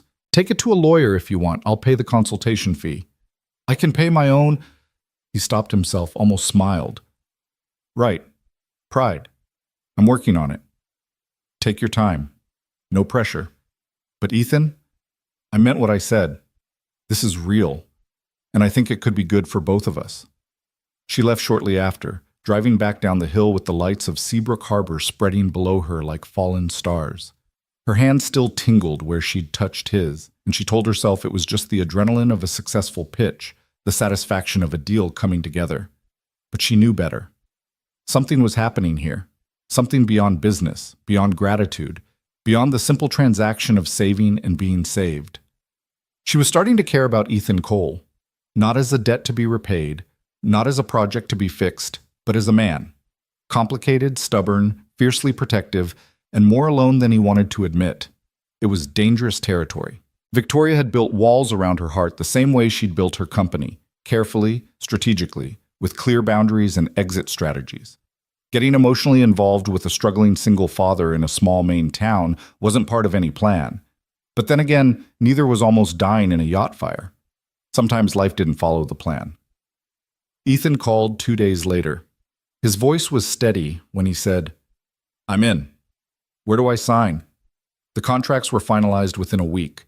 Victoria's legal team handled the paperwork with their usual efficiency, and by the following Monday, Ethan Cole was officially a supplier for Lane Enterprises' Sustainable Seafood Division, a division that Victoria had created specifically for this purpose, though she'd never admit that to him. The first shipment went out on a Wednesday. Ethan had caught lobster, cod, and sea scallops, all packed carefully with ice and shipped overnight to 3 restaurants in Boston. Victoria monitored every step personally, making sure the logistics were flawless, that the product arrived in perfect condition. The restaurants loved it. All 3 placed orders for the following week, increased quantities. Ethan called her that evening, and she could hear the cautious excitement in his voice. They want more. I told you, the market's there. I'm going to need to expand my operation, maybe bring on another boat, hire some help. Do it. I'll adjust the contract to accommodate increased volume. There was a pause, then softer. Thank you, Victoria. It was the first time he'd used her first name. The sound of it, rough and honest in his voice, made something warm bloom in her chest. You're welcome, Ethan. After that, things moved quickly. Within 2 weeks, Ethan had hired 2 part-time crew members and established relationships with 4 other local fishermen who could supplement his catch when demand exceeded his capacity. Victoria connected him with a packaging facility in Portland that could handle the increased volume, and the orders kept coming in. The money started flowing. Not a fortune, but steady, reliable income that was more than Ethan had seen in years. He paid off his back property taxes, caught up on his mortgage, scheduled Maddie's surgery with a pediatric cardiac specialist in Boston. And slowly, carefully, something else started to grow between them. Victoria found excuses to stay in Seabrook. She told herself it was for the business, that she needed to be hands-on during the startup phase. But really, it was for the quiet mornings at the harbor, watching Ethan and his crew load their boats, for the dinners at the inn where Diane would join her and share town gossip, for the occasional afternoon when Maddie would stop by after school full of stories about her day. One Saturday, 3 weeks after the contract was signed, Victoria was working at her usual table in the inn's restaurant when Maddie appeared beside her, breathless and excited. "Miss Victoria, my daddy says the surgery is scheduled. I'm going to get my heart fixed." Victoria looked up from her laptop, unable to stop herself from smiling at the girl's enthusiasm. "That's wonderful news, Maddie. It's in 2 weeks. Daddy says it's a big surgery, but the doctor is really good and everything's going to be fine." Maddie bounced on her toes. "And guess what? Daddy says after I recover, maybe we can get a puppy. I've always wanted a puppy, but we couldn't afford it before. But now maybe we can." The casual mention of before and now hit Victoria harder than she'd expected. This was real. The business, the income, the stability. It was actually changing their lives. "A puppy sounds perfect," Victoria said. "What kind?" "I don't know yet. Maybe a golden retriever? Or a beagle? Or one from the shelter. Daddy says shelter dogs need love the most." Maddie climbed into the chair across from Victoria, as had become her habit. "Are you coming to the surgery? Daddy said people can visit at the hospital." Victoria hesitated. She'd been careful not to intrude too much into their personal lives, to maintain the professional distance that would protect them both if things went wrong, but the hope in Maddie's eyes was impossible to resist. "If your dad says it's okay, I'd like that." "He will. He talks about you sometimes, says you're helping a lot with the business." Maddie's expression turned sly, too knowing for 8 years old. "I think he likes you." Victoria felt her cheeks warm. "We're business partners, sweetie." "Uh-huh." That's what Daddy says too, but Mrs. Chen says business partners don't smile like that when they talk about each other. Maddie grinned. She says Daddy's been happier lately, less worried. She thinks it's because of you. It's because of the business doing well. Maybe. Maddie didn't sound convinced. Or maybe it's because he finally has someone he can talk to, someone who understands the hard stuff. Before Victoria could respond, Ethan appeared in the doorway, slightly out of breath. "Maddie, I told you to wait outside." He stopped when he saw Victoria. "Sorry. She got away from me." "It's fine. She was just telling me about the surgery." Victoria smiled. "Congratulations. You must be relieved." Relieved doesn't begin to cover it. Ethan's expression was open in a way she'd never seen before, all the careful walls temporarily down. "The doctor says it should fix the majority of her heart issues. She'll still need regular checkups, but no more emergency midnight runs to the hospital, no more constant fear that—" He stopped himself, clearly not wanting to voice the thought in front of his daughter. "It's wonderful news," Victoria said softly. "It is. And it's because—" Ethan paused, seeming to choose his words carefully, "because of the business. The contract. I wanted to thank you for that, for making it possible. You're doing the work. I'm just facilitating distribution." "Right, distribution." Ethan's smile was small but genuine. "Look, I know Maddie probably invited you to the hospital, and you don't have to come. I know you're busy with your company." "I'd like to come," Victoria interrupted. "If that's okay." Something passed between them then, unspoken but understood. An acknowledgement that this had become more than business, more than gratitude. That somewhere along the way, between contracts and deliveries and casual conversations, they'd become something close to friends, and maybe, possibly, the potential for something more. "Okay," Ethan said. "Yeah, that would be okay." "Yay!" Maddie bounced out of her chair, grabbing her father's hand. "Can we get ice cream now? You promised." I promised if you didn't run off. Which you did. But I found Miss Victoria. That's not running off, that's networking. You're always saying networking is important for business. Ethan laughed, a sound Victoria realized she'd never heard from him before. It transformed his whole face, made him look younger, lighter. You're going to be a terror when you're a teenager, you know that? Daddy, I'm 8. I'm already a terror. Fair point. Ethan glanced at Victoria. You want to join us? For ice cream? It's the least I can do after my daughter ambushed you during work. Victoria should have said no, should have maintained boundaries, kept things professional, but Maddie was looking at her with those hopeful eyes, and Ethan's smile was warm and genuine, and suddenly spending an afternoon in an office chair felt like the last thing Victoria wanted to do. I'd love to. They walked to the ice cream shop on Main Street, Maddie chattering between them about school and friends and the book she was reading. The October air was crisp with the promise of winter, and the harbor sparkled under pale sunshine. Victoria found herself relaxing in a way she hadn't in years, just walking and listening, being present in a moment instead of always planning 3 steps ahead. At the shop, Maddie ordered a triple scoop with hot fudge and sprinkles, while Ethan got plain vanilla and Victoria chose chocolate. They sat at a small table outside, bundled in jackets, and watched the boats in the harbor. This is nice, Victoria said, surprising herself with the honesty. Ethan glanced at her. Yeah, it is. Do you ever think about leaving? About taking Maddie somewhere bigger, somewhere with more opportunities? Sometimes. Sarah used to talk about it, moving to Boston maybe, or Portland, somewhere Maddie could get better medical care, better schools. Ethan's voice went quiet. But this is home. It's small and it's not perfect, but it's ours. And I think Maddie's happier here than she would be in some suburb, surrounded by people who don't know her. Victoria understood that. She'd grown up in a small town herself, before scholarships and ambition had pulled her toward bigger things. There was something about knowing your neighbors, about being part of a community that money couldn't buy. She's lucky to have you, Victoria said. A lot of parents would have taken the easy route. Let the grandparents with their money and resources take over. That wouldn't be luck for Maddie. That would be tragedy. Ethan's jaw tightened. The Harrisons love her. I don't doubt that. But they don't see her. They see Sarah, their daughter, who they lost. They want to preserve her memory by molding Maddie into some perfect version of what they think Sarah should have been. But Maddie's not Sarah. She's herself. Wild and curious and so damn brave it scares me sometimes. She gets that from you. Ethan looked at her surprised. What? The bravery. She told me you're her hero, and after watching you these past few weeks, the way you've built this business, the way you've fought for her, I can see why. Color rose in Ethan's cheeks. I'm not brave. I'm just doing what has to be done. That's what bravery is, doing what has to be done even when you're terrified.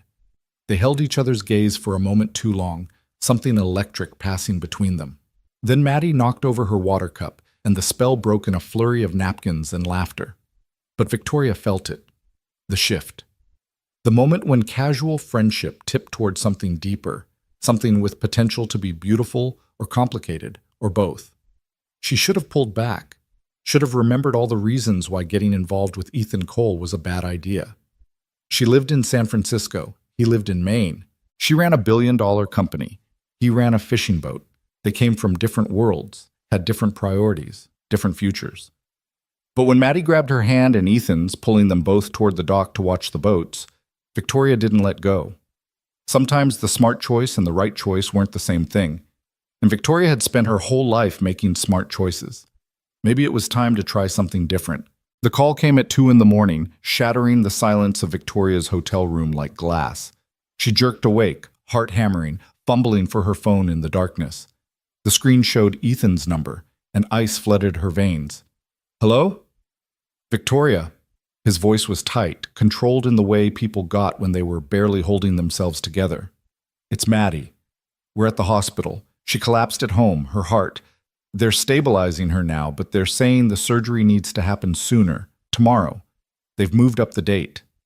Victoria was already out of bed, pulling on clothes with one hand. I'm coming. Which hospital? Portland Medical. But you don't have to. I'm coming. I'll be there in an hour. She made it in 45 minutes, breaking every speed limit on the dark highway between Seabrook and Portland. The hospital was a maze of fluorescent lights and antiseptic smells, but she found the cardiac wing easily enough. Ethan was in the waiting room, still in his pajama pants and a hastily thrown-on jacket, his face gray with exhaustion and fear. Victoria crossed the room without thinking, pulling him into a hug. He stiffened for half a second, then collapsed against her, his whole body trembling. She was fine, he said into her shoulder, his voice breaking. We had dinner, she did her homework, she went to bed. Then around midnight, I heard her monitor going off, and when I got to her room she couldn't breathe, her lips were blue, and Shh. It's okay, you got her here, she's getting help. They're saying the defect is worse than they thought, that waiting another 2 weeks could have... He couldn't finish the sentence. Victoria held him tighter, letting him take whatever strength he needed. Around them, the waiting room was mostly empty, except for a tired nurse at the desk and an elderly couple dozing in the corner. The clock on the wall read 3:15. Eventually, Ethan pulled back, wiping his eyes roughly. Sorry, I shouldn't have called you. I didn't know who else... Don't apologize. I'm glad you called. Victoria guided him to a chair sitting beside him. What did the doctors say? They're prepping her for surgery now. It'll happen at 6 this morning. Dr. Martinez is the surgeon. She's supposed to be one of the best pediatric cardiac specialists in the Northeast. Ethan's hands were shaking. The success rate is good, 85% for this type of repair. But that means 15%. Don't think about that. Think about the 85%. I can't lose her, Victoria. She's all I have. If something goes wrong, nothing's going to go wrong. Victoria took his hands, stilling their trembling. Maddie's strong, she's a fighter, and she has the best surgeon and the best father. She's going to be fine. Ethan looked at her, his eyes red-rimmed and desperate. How can you be so sure? Because I've seen the way she looks at you. That little girl has every reason in the world to fight. She's not going anywhere. They sat in silence after that, hands clasped, drawing strength from each other as the night slowly gave way to dawn. Around 4:30, a nurse brought them coffee and told them Maddie had been asking for her daddy.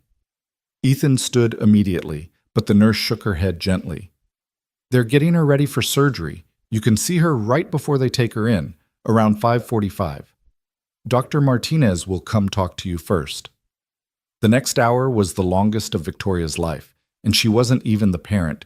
She couldn't imagine what Ethan was going through, watching the clock tick toward the moment when his daughter would be wheeled into an operating room where anything could happen.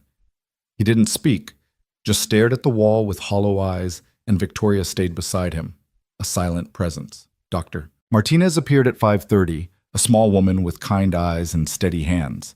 She explained the procedure in clear, careful terms. They would repair the septal defect, reinforce the weakened valve, and correct the irregular rhythm that had caused Maddie's collapse. It would take approximately 4 to 6 hours. The risks were standard for this type of surgery: infection, bleeding, adverse reaction to anesthesia, in rare cases stroke or death. But, Dr. Martinez said, her voice firm, I've done this procedure hundreds of times. Maddie's young, she's otherwise healthy, and we caught this before catastrophic failure. I fully expect her to come through this beautifully. Ethan nodded, mute with fear. The doctor squeezed his shoulder, then left to scrub in. At 5:40, a nurse led them to a pre-op room where Maddie lay on a gurney, looking impossibly small in her hospital gown. An IV ran into her arm, and monitors beeped softly beside her.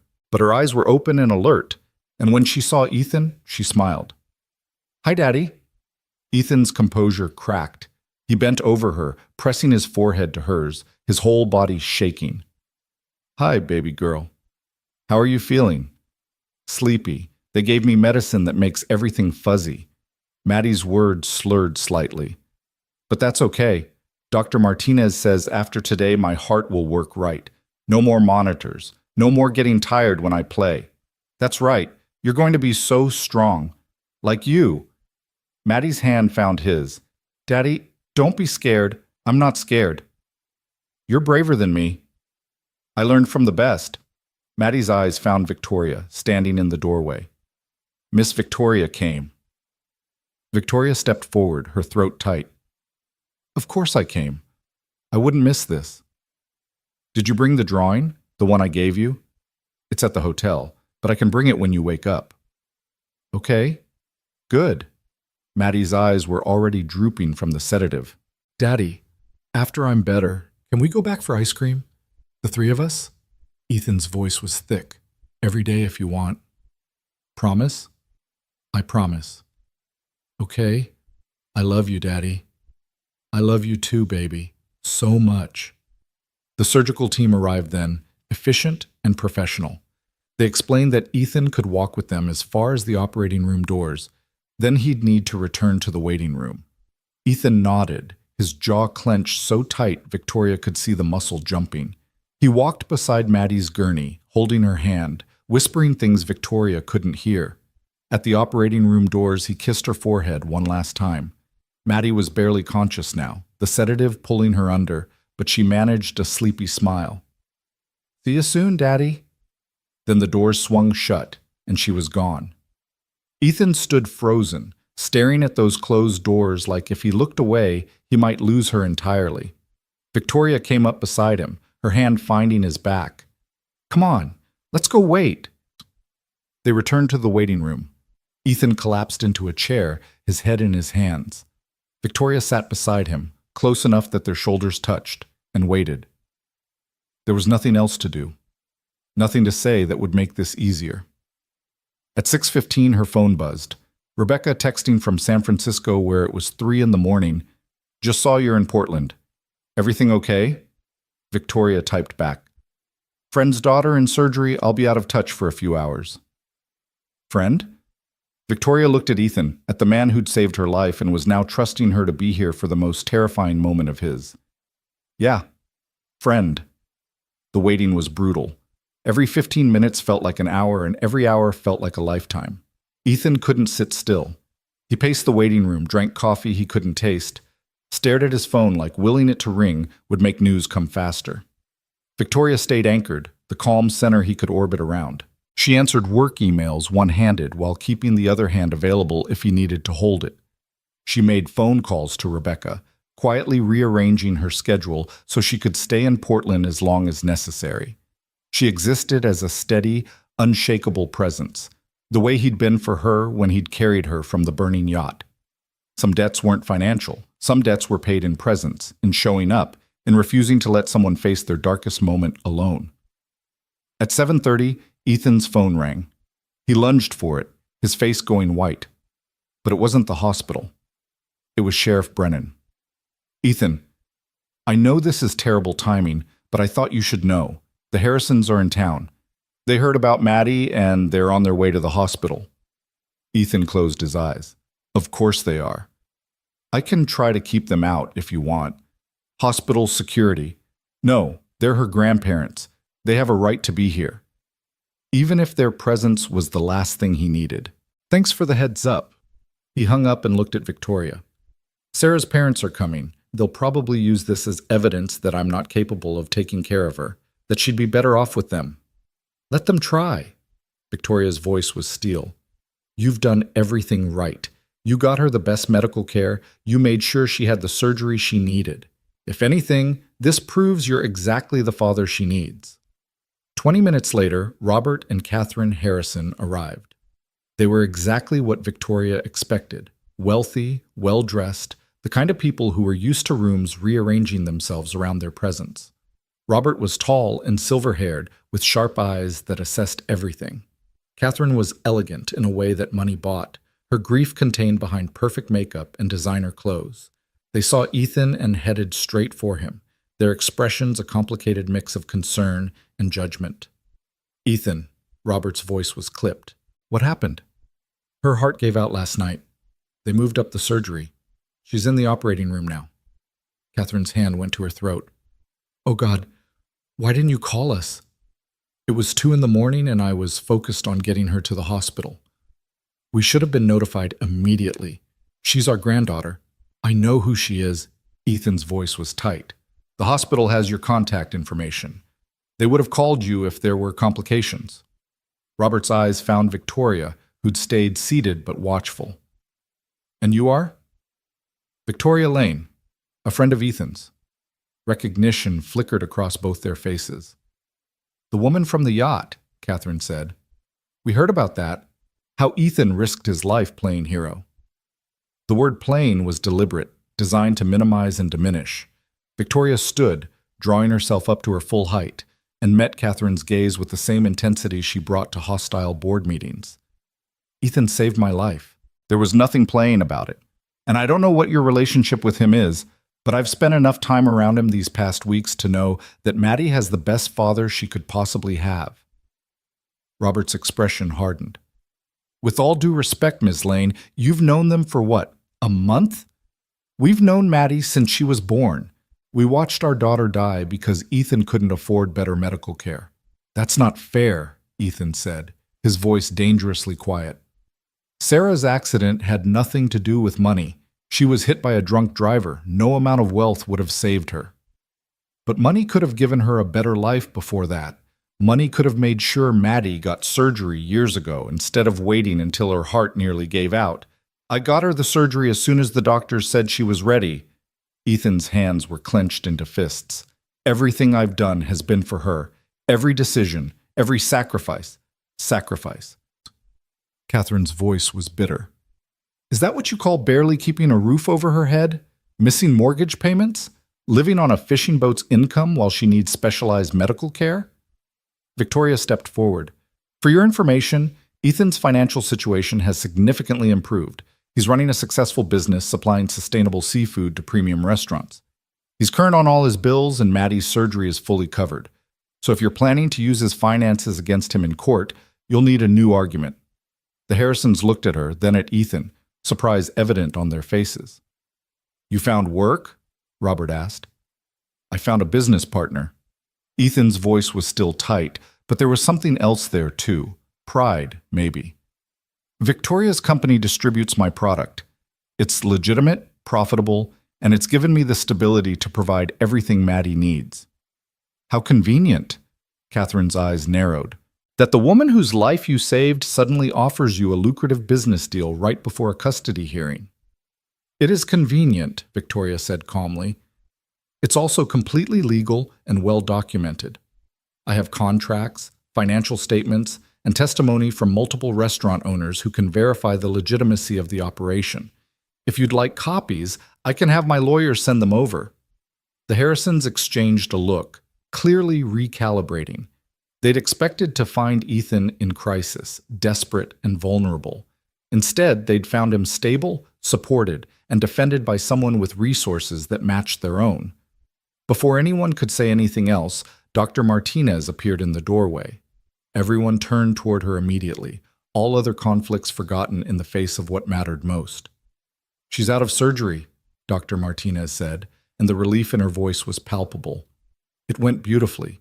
We repaired the defect, reinforced the valve, and her heart rhythm is already stronger.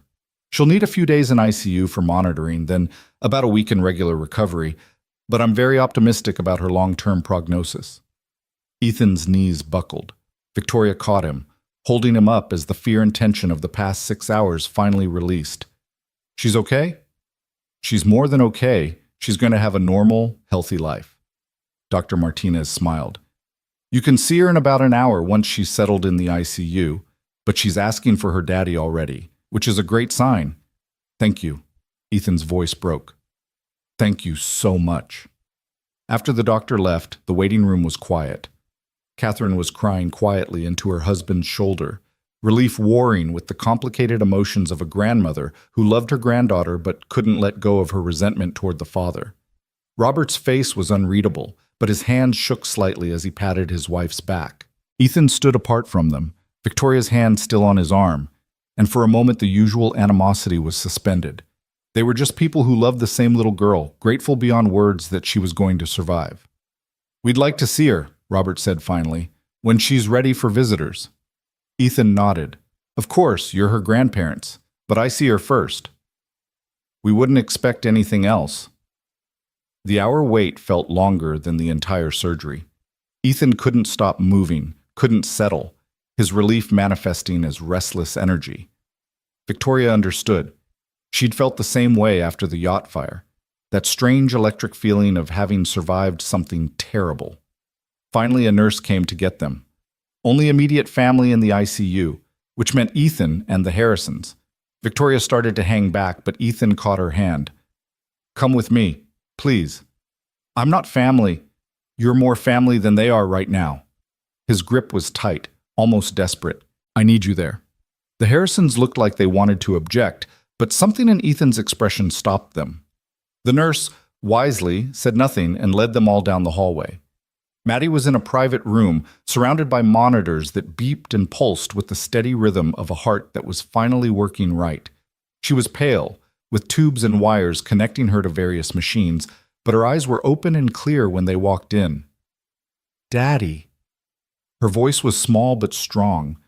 Ethan was at her bedside in 3 strides, taking her hand carefully, mindful of the IV.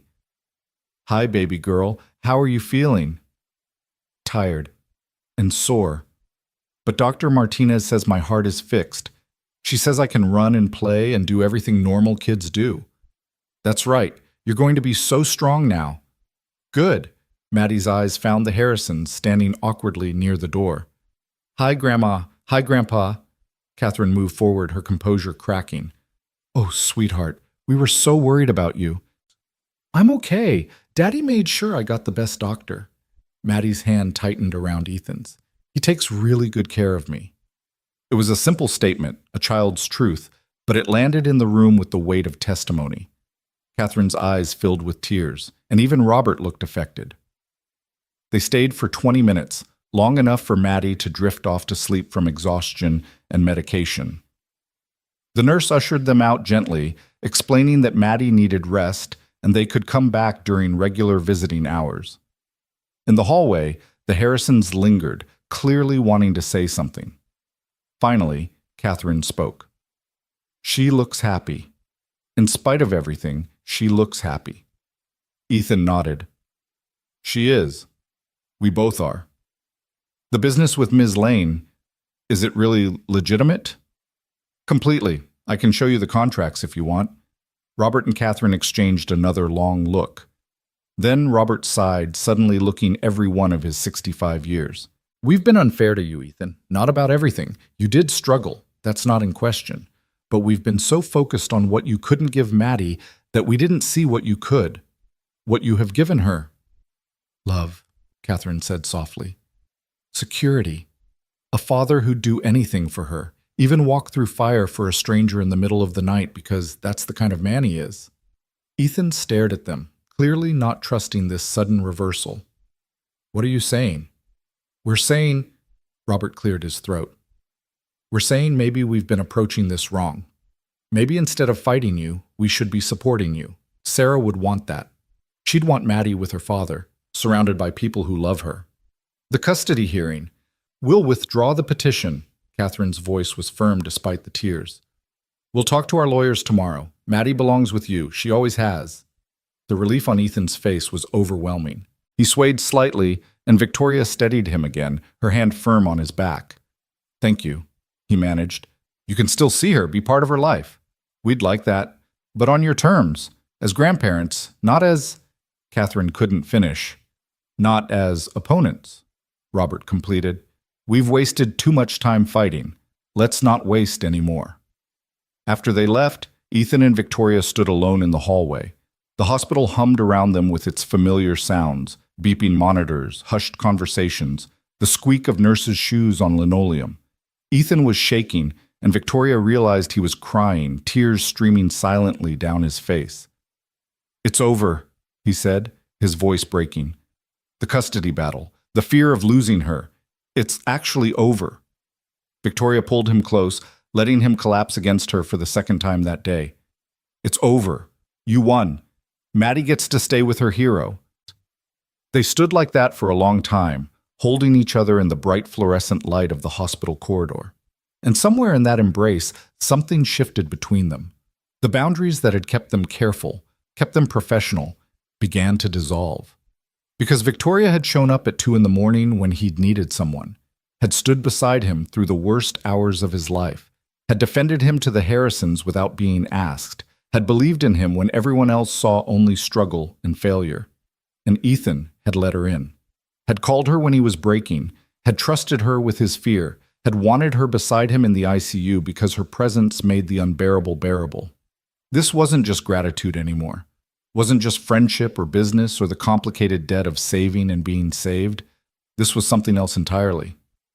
When they finally pulled apart, Ethan kept one hand on her arm, anchoring himself. You didn't have to come. You didn't have to stay, but you did. Of course I did. Why? Victoria looked at him, this man who'd risked everything to save her, who'd built a life from nothing through sheer determination, who loved his daughter with a fierceness that made Victoria's heart ache, and she realized the answer was simple. Because you matter to me, both of you. Ethan's eyes searched hers. Victoria, I know this is complicated. I know the timing is terrible, but I need you to know. She took a breath. I didn't come to Maine to find you. I didn't plan any of this. But now that I'm here, now that I know you, I can't imagine leaving and never seeing you again. You have a company to run, a life in California. I have a laptop and video conferencing. The company survived this long, it'll survive me working remotely a while longer. Victoria's hand found his. Unless you want me to leave, unless this is just, it's not just anything. Ethan's grip tightened. You terrify me. This terrifies me. I haven't let anyone close since Sarah died. Haven't wanted to. But you walked into my life like a storm. And now He stopped, seeming to struggle with the words. Now you what? Now I want you to stay. I want to see where this goes.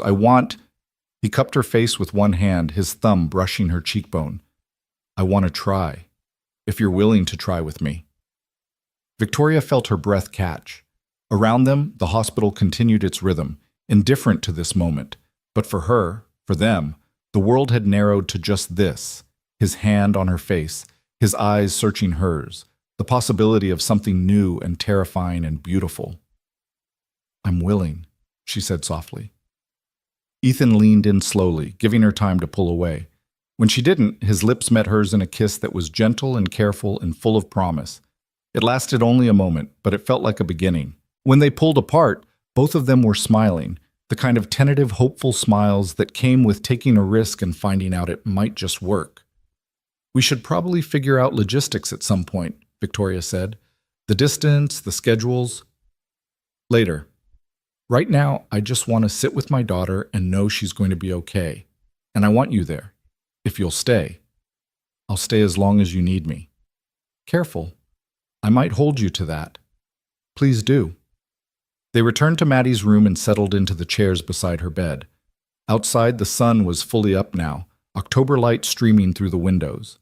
Maddie slept peacefully, her monitors showing strong, steady heartbeats.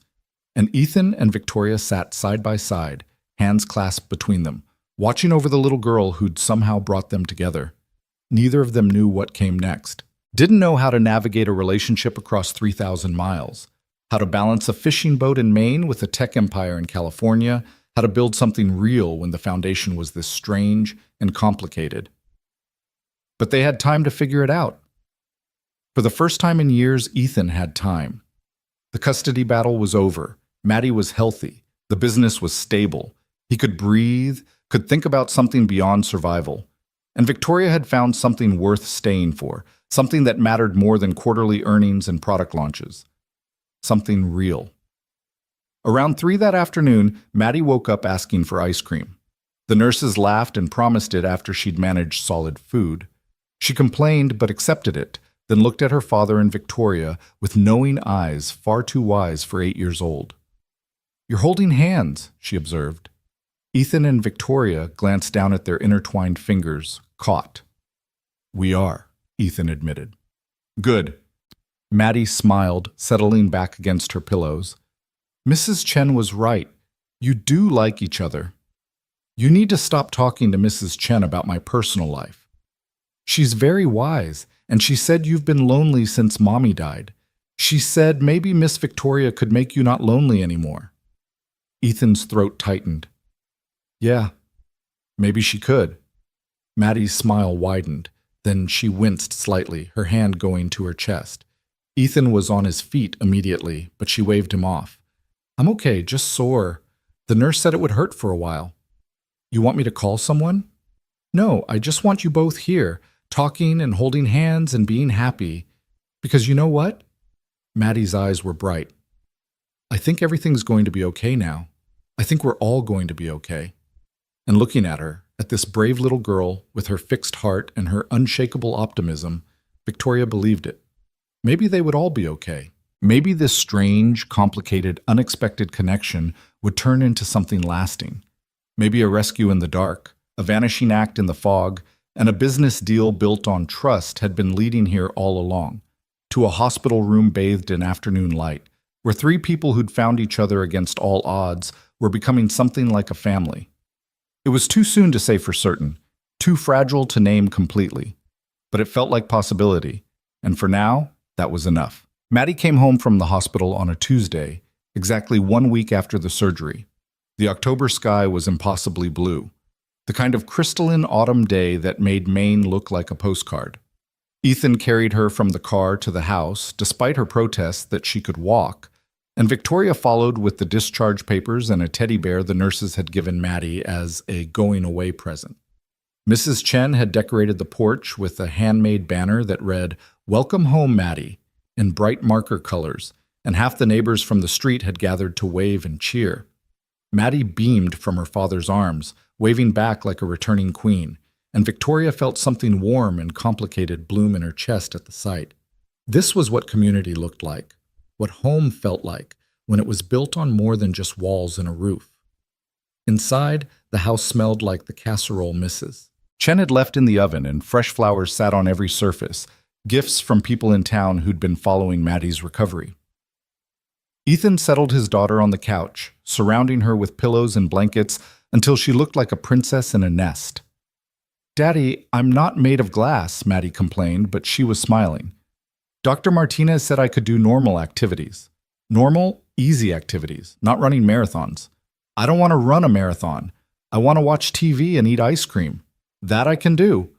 Ethan turned to Victoria, who'd been hanging back near the doorway, unsure of her place in this homecoming. "You staying for dinner?" It was the first time they'd been alone together. Well, alone with Maddie, since the hospital. Victoria had stayed in Portland through Maddie's recovery, but there had always been nurses and doctors and the Harrisons visiting. Private moments had been scarce, stolen glances across hospital beds and brief conversations in hallways. Now they were here, in Ethan's home, and Victoria felt suddenly uncertain. This was real life, not the suspended reality of crisis. This was where they'd find out if what happened in the hospital could survive in the everyday world. "If you're sure I'm not intruding." "You're not." Ethan's voice was firm. "You're never intruding. Right, Maddie?" "Right. Miss Victoria has to stay. We're going to watch my favorite movie and she hasn't seen it yet." Maddie patted the couch beside her. "Come sit." So Victoria stayed. They ate Mrs. Chen's casserole at the coffee table, watched an animated movie about talking animals that Maddie had apparently seen 50 times but never got tired of, and fell into an easy rhythm that felt almost like family. When Maddie started to doze off halfway through the movie, Ethan carried her to bed, and Victoria cleaned up the dishes, moving around the kitchen with the careful awareness of being in someone else's space. Ethan found her at the sink, drying the last plate. He took it from her hands, set it aside, and pulled her close without a word. Victoria melted into him, her arms sliding around his waist, her head resting against his chest where she could hear his heartbeat. "Thank you," he said quietly, "for everything. For showing up at the hospital, for staying, for being here now. I don't have words for what it means." "You don't need words." They stood like that for a long moment, swaying slightly in the dim kitchen light. Then Ethan pulled back enough to look at her face, his expression serious. "I want to do this right," he said. "Whatever this is between us, I want to do it right. But I don't know how. I haven't dated anyone since Sarah, haven't wanted to.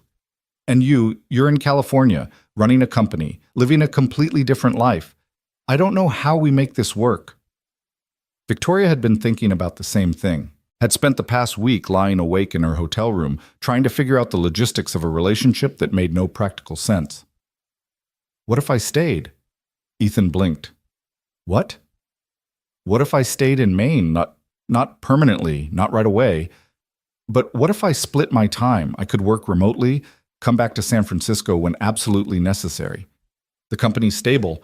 I have good people running day-to-day operations. I don't need to be in the office every day.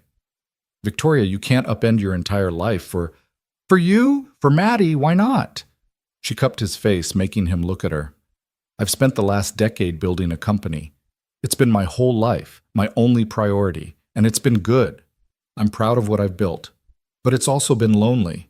I've been lonely, and then I came here and found... She paused, searching for the right words. I found something worth staying for.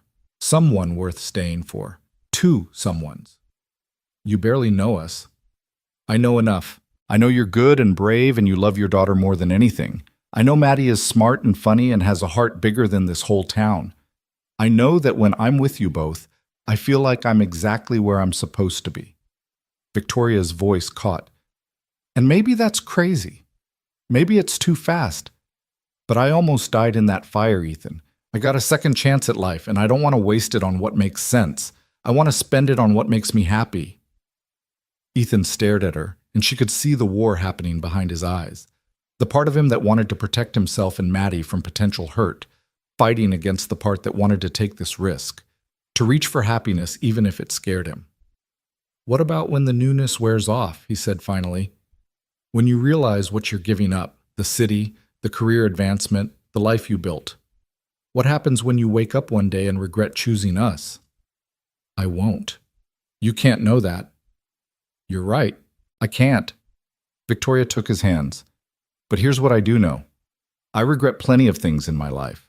I regret not spending more time with my parents before they died. I regret missing my brother's college graduation because of a business meeting. I regret every relationship I sabotaged because I was too focused on work. But I've never regretted showing up for people I care about. And I care about you, both of you. So no, I can't promise I'll never have doubts or hard days, but I can promise I won't regret trying. Ethan closed his eyes, and when he opened them again, they were bright with unshed tears. I'm terrified, he admitted, of letting you in, of Maddie getting attached, of building something real and having it fall apart. But I'm more terrified of letting you walk away and spending the rest of my life wondering what if. Then don't let me walk away. I don't want to. God, I really don't want to. He pulled her close again, pressing his forehead to hers. Okay, let's try. Let's figure this out together.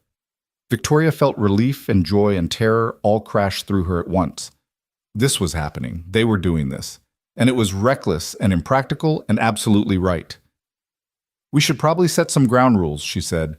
Take things slow, especially with Maddie. She's been through so much, she doesn't need adults complicating her life. Agreed. We keep things casual around her for now. Let her adjust to being home, being healthy. And we figure out the logistics. How often I'm here, how often you can come to California. I can't leave Maddie much, not for a while. I know, so I'll come here. I'll find a better place than the inn, maybe rent a house, set up a proper office. Make it sustainable, long-term. Ethan laughed softly. You're really doing this, planning it all out. It's what I do. I plan. Victoria smiled. But I'm also learning to be flexible, to let things unfold without controlling every variable. That must be hard for you. Terrifying, but also kind of exciting. They kissed then, slow and deep, the kind of kiss that felt like a promise. When they pulled apart, both of them were smiling, the fear giving way to something that felt like hope. Over the next few weeks, they fell into a rhythm. Victoria rented a house on the outskirts of Seabrook, a weathered colonial with a view of the ocean and enough space for a home office.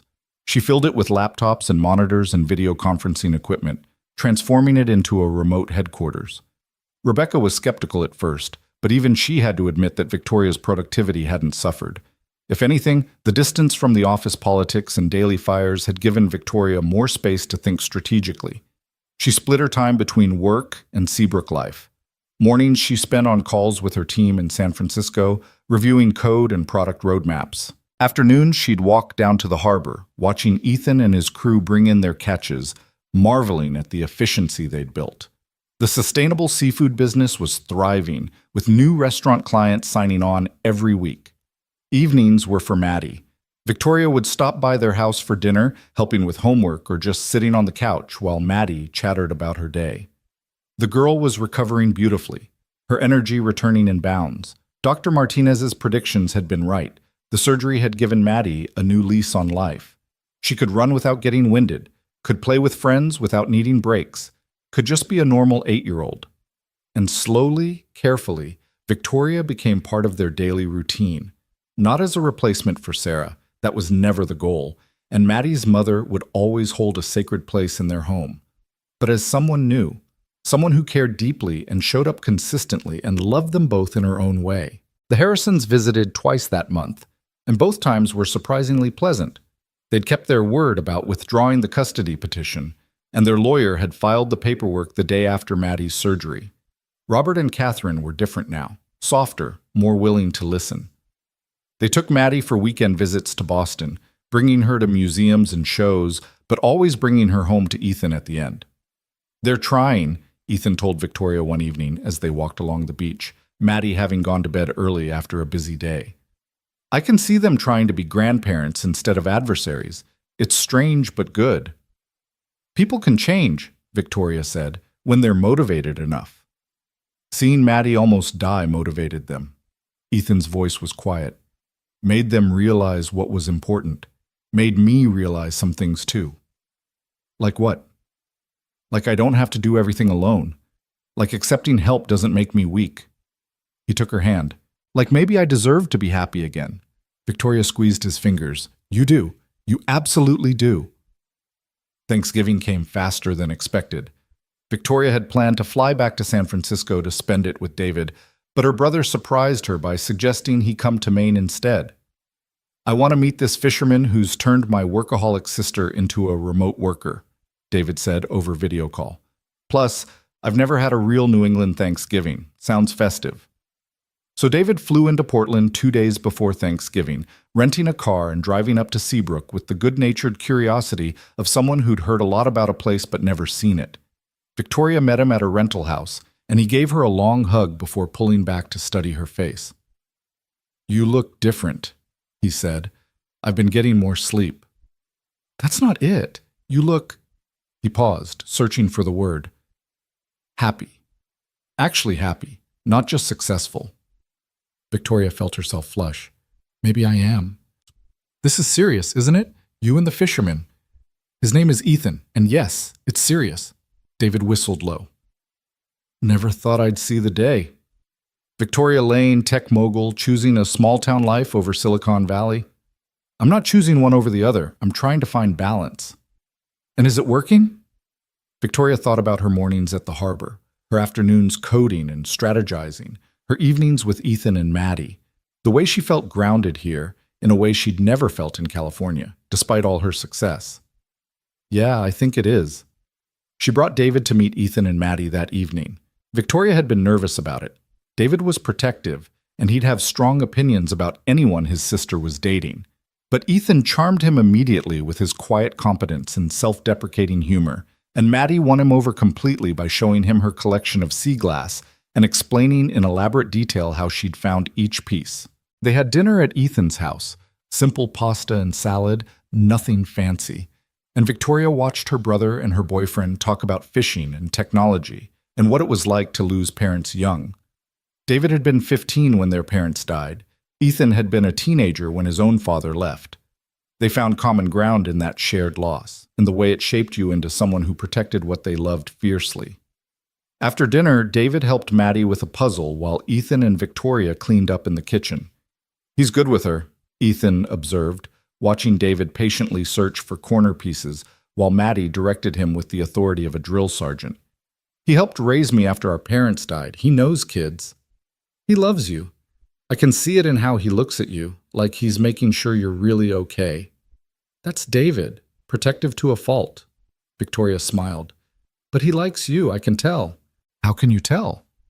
"Because he's not interrogating you about your intentions. Trust me, if he had doubts, you'd know." Later, after Maddie had gone to bed and they were all sitting on the porch with beers, David turned to Ethan with sudden seriousness. "So what are your intentions? With my sister?" Victoria groaned. "David, it's okay," Ethan said. He looked at David steadily.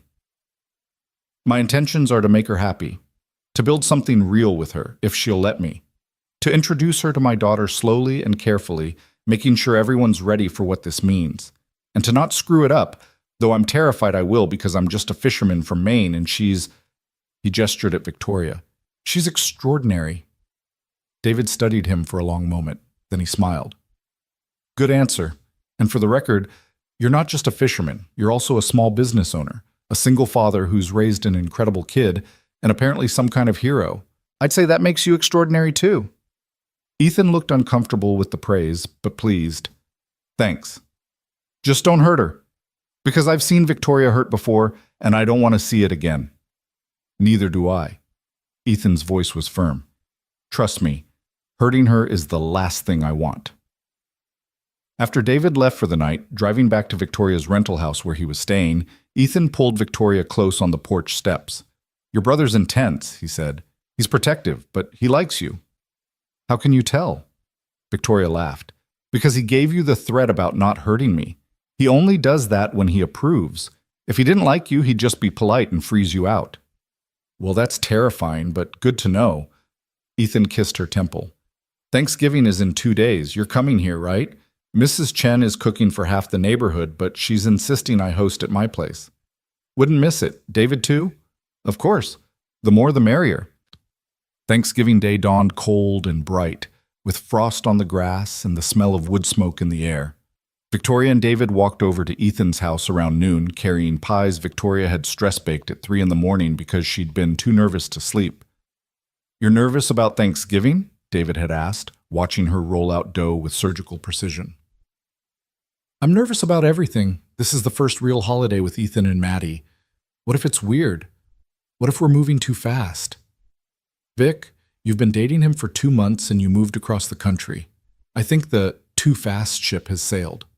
Helpful, very helpful. But David had helped her finish the pies. Apple and pumpkin, both perfect. And now they were standing on Ethan's porch while voices and laughter spilled from inside. Ethan opened the door, flour on his shirt, and a harried expression that melted into a smile when he saw Victoria. Thank God. I need backup. Mrs. Chen has taken over my kitchen and Maddie's hyper on pie samples, and I'm pretty sure we're cooking enough food for 50 people. Victoria laughed and kissed him quickly. Sounds perfect.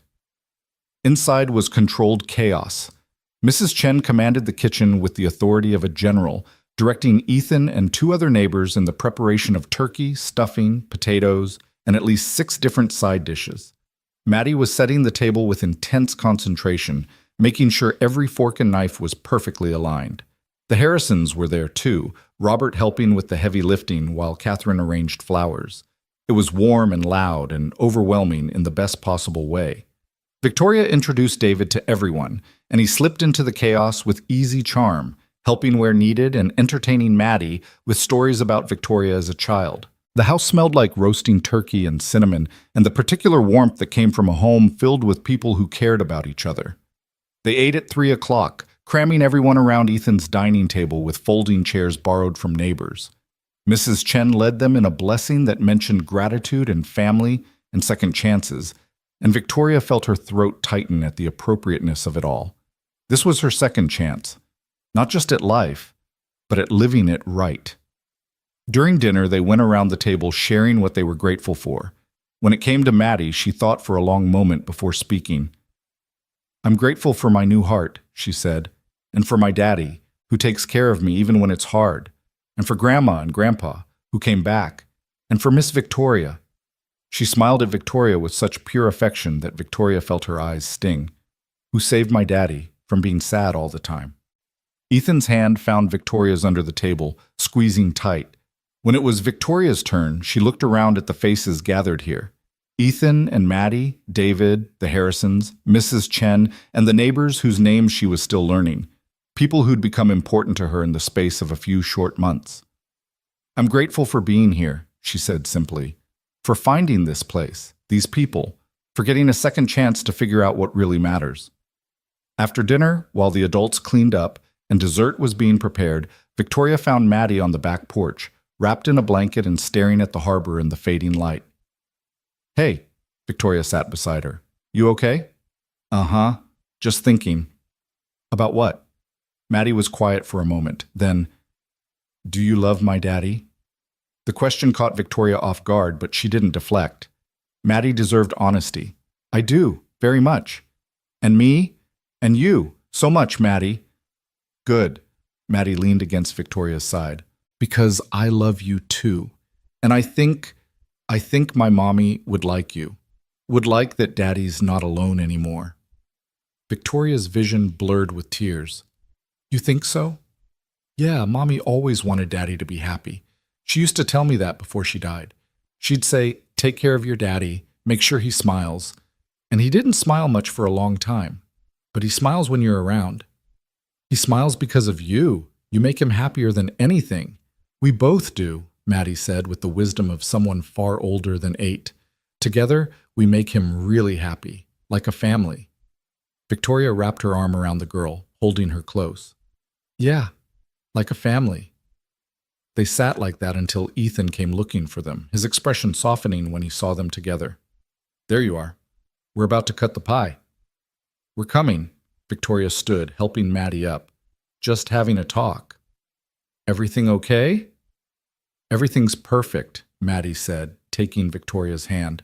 "Come on, I want pumpkin pie." They went back inside, back to the warmth and the laughter and the people who were becoming Victoria's people. David caught her eye across the room and smiled, a look that said, "You did good, sis." The Harrisons were laughing at something Mrs. Chen said. Their faces relaxed in a way Victoria had never seen before. And Ethan watched her with such open affection that Victoria felt it like a physical touch. This was it. This was the life she was choosing. Not perfect, not without complications, but real and full and worth every sacrifice. Later that night, after everyone had left and Maddie was in bed, Victoria and Ethan sat on his porch wrapped in the same blanket. The stars were brilliant overhead, and the harbor was quiet except for the gentle lap of waves. "That was a good day," Ethan said. "The best." "Maddie told me what you two talked about Sarah." Victoria tensed slightly. "I hope that's okay. I didn't want to overstep." "You didn't. She's right. Sarah would have liked you. Would have been grateful that someone's here taking care of both of us." Ethan turned to face her. "I need to tell you something I've been thinking about for weeks but haven't known how to say." Victoria's heart picked up speed. "Okay. I'm falling in love with you. Maybe already have fallen." His voice was steady despite the vulnerability in his eyes. "I know it's fast, I know it's complicated, but it's true. You walked into my life like a force of nature and changed everything. Made me remember what it feels like to want something beyond just survival. Made me believe in second chances." Victoria felt tears spill over, warm on her cold cheeks. "I love you too. I think I have since you pulled me out of that fire. Since you saved my life and then disappeared because protecting your daughter mattered more than recognition or reward or anything else. I'd do it again, save you again. Every time." "I know. That's what makes you extraordinary." They kissed then, long and deep, tasting of pumpkin pie and promise. When they pulled apart, both of them were smiling through tears. "So what now?" Ethan asked. "Where do we go from here?" Victoria thought about her rental house down the road, her company thriving despite, or perhaps because of, her absence from daily operations. She thought about Maddie sleeping inside, healthy and whole. She thought about the life she'd built in California, the career she'd dedicated everything to. And she thought about mornings at the harbor, watching Ethan work.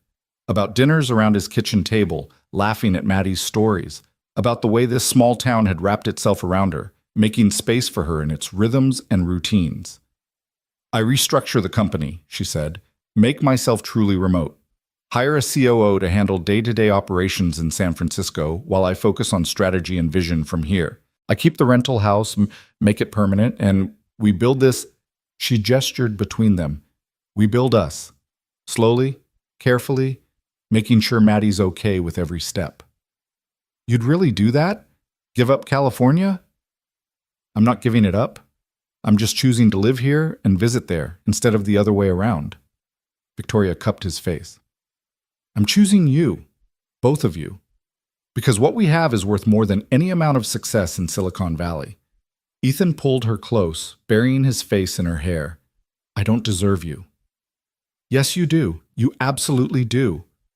They sat wrapped in each other and the blanket, watching the stars wheel overhead, and made plans.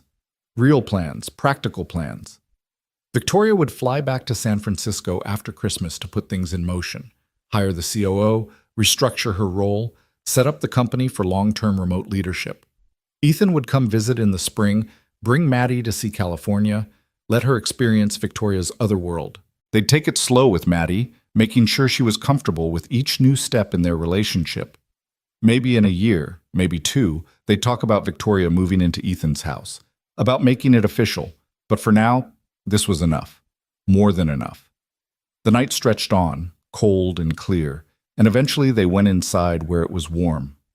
Ethan walked Victoria to the door, kissing her goodnight with the sweetness of new love mixed with the depth of something already becoming permanent. Thank you, he said against her lips, for showing up that morning at the hospital, for staying, for choosing us. Thank you for letting me, for trusting me with your heart and your daughter. Best decision I ever made. Victoria walked home through the quiet streets of Seabrook, her breath misting in the cold air, her heart full to bursting. David was still awake when she got back, sitting in the living room with his laptop. Good night? He asked, though her face probably told him everything he needed to know. The best night. You're really doing this. Moving here, building a life with them. I really am. David closed his laptop and stood, pulling her into a hug. I'm proud of you, Vic, for taking this risk, for choosing happiness over success. I'm not choosing one over the other. I'm just redefining what success means. That's very wise. When did you get wise? When I almost died and a fisherman I didn't know risked everything to save me? Victoria pulled back, smiling. Perspective is funny like that. Over the next month, Victoria did exactly what she'd promised. She flew back to San Francisco, spent 2 intense weeks hiring a COO and restructuring the company, and returned to Maine with a lighter load and a clearer conscience. The company didn't fall apart without her constant presence. If anything, it thrived, her team rising to fill the space she'd left. Christmas came with snow and lights strung across Main Street. Victoria spent it at Ethan's house, helping Maddie bake cookies and watching her open presents with the unbridled joy of a child who'd been given a second chance at life. The Harrisons came for Christmas dinner, and Catherine pulled Victoria aside to thank her for everything she'd done for their family. You didn't just save Ethan, Catherine said quietly. You saved all of us. Gave us a chance to be a real family again. Victoria hugged her, feeling the complicated knot of their relationship, once adversaries, now allies, bound together by love for the same little girl. As the year turned from autumn to winter, Victoria's life in Seabrook solidified. She joined the local business association, started mentoring young entrepreneurs at the community center, became a regular at Mrs. Chen's coffee mornings. The town accepted her fully, not as the billionaire tech CEO, but as Victoria, Ethan's girlfriend, Maddie's friend, part of the fabric of their community. And every morning, she woke up in her house by the ocean and felt grateful. Grateful to be alive, to have found this place, to have been saved by a man brave enough to run into fire for a stranger and stubborn enough to refuse her help until she'd proven it wasn't charity. Ethan had saved her life on that burning yacht, but she'd saved his too, in a different way. Had shown him that accepting help wasn't weakness, that letting someone in wasn't betrayal, that life after loss could be full and rich and worth living fully. They'd saved each other. And in doing so, they'd built something neither of them had been looking for, but both of them needed. A second chance at family, at love, at believing in happy endings. One February evening, as snow fell softly over the harbor and Maddie slept upstairs in her room, Ethan found Victoria in his kitchen making tea. He wrapped his arms around her from behind, resting his chin on her shoulder. Move in with us, he said quietly. Victoria turned in his arms. What? Move in. Officially. Stop pretending you live in that rental when you're here every night anyway. Maddie wants it. I want it. We want you here. Really here. Victoria felt her heart expand. Are you sure? That's a big step. I've never been more sure of anything. Ethan kissed her softly. You're already part of this family. Let's make it official. So she did. Victoria moved into Ethan's house in March, when the harbor ice was breaking and spring was just beginning to whisper its promises. They cleared out Sarah's things together, not erasing her but making space for the future alongside the past. Victoria set up her office in the spare room, filling it with monitors and whiteboards and all the tools of her trade. Maddie helped decorate, hanging drawings on the walls and placing sea glass on Victoria's desk for luck. And on the first night Victoria officially lived there, the three of them sat on the porch wrapped in blankets, watching the stars come out over the water. "This is my family now," Maddie said, snuggled between them. "All of us together." "Yeah," Ethan agreed, his arm around Victoria's shoulders. "This is family." Victoria looked at them, this man who'd saved her, this girl who'd welcomed her, and felt the last piece of her heart slot into place. She'd spent years building an empire, chasing success, thinking that achievement would fill the empty spaces inside her. But what filled those spaces wasn't money or recognition or power. It was this: love, connection, belonging. It was a small house on a hill in Maine, where a widowed fisherman and his brave daughter had shown her what really mattered. It was the choice to run into the fire for someone you didn't know, and the willingness to let yourself be saved in return. It was second chances and new beginnings, and the courage to build something real even when it scared you. Months later, on a warm June evening with the harbor full of boats and the air smelling of salt and summer, Ethan took Victoria back to the dock where they'd first talked, where she'd approached him with a business proposal that had been so much more than business, and he'd been too proud and scared to see it. "I have something for you," he said, pulling a small box from his pocket. Victoria's breath caught. "This isn't what you think." "Well, it is, but also it isn't." Ethan opened the box to reveal a simple gold band with a small diamond, clearly vintage. "This was my grandmother's ring. She gave it to me before she died, told me to give it to someone who deserved it. Someone who understood that love isn't about grand gestures, but about showing up every day, even when it's hard."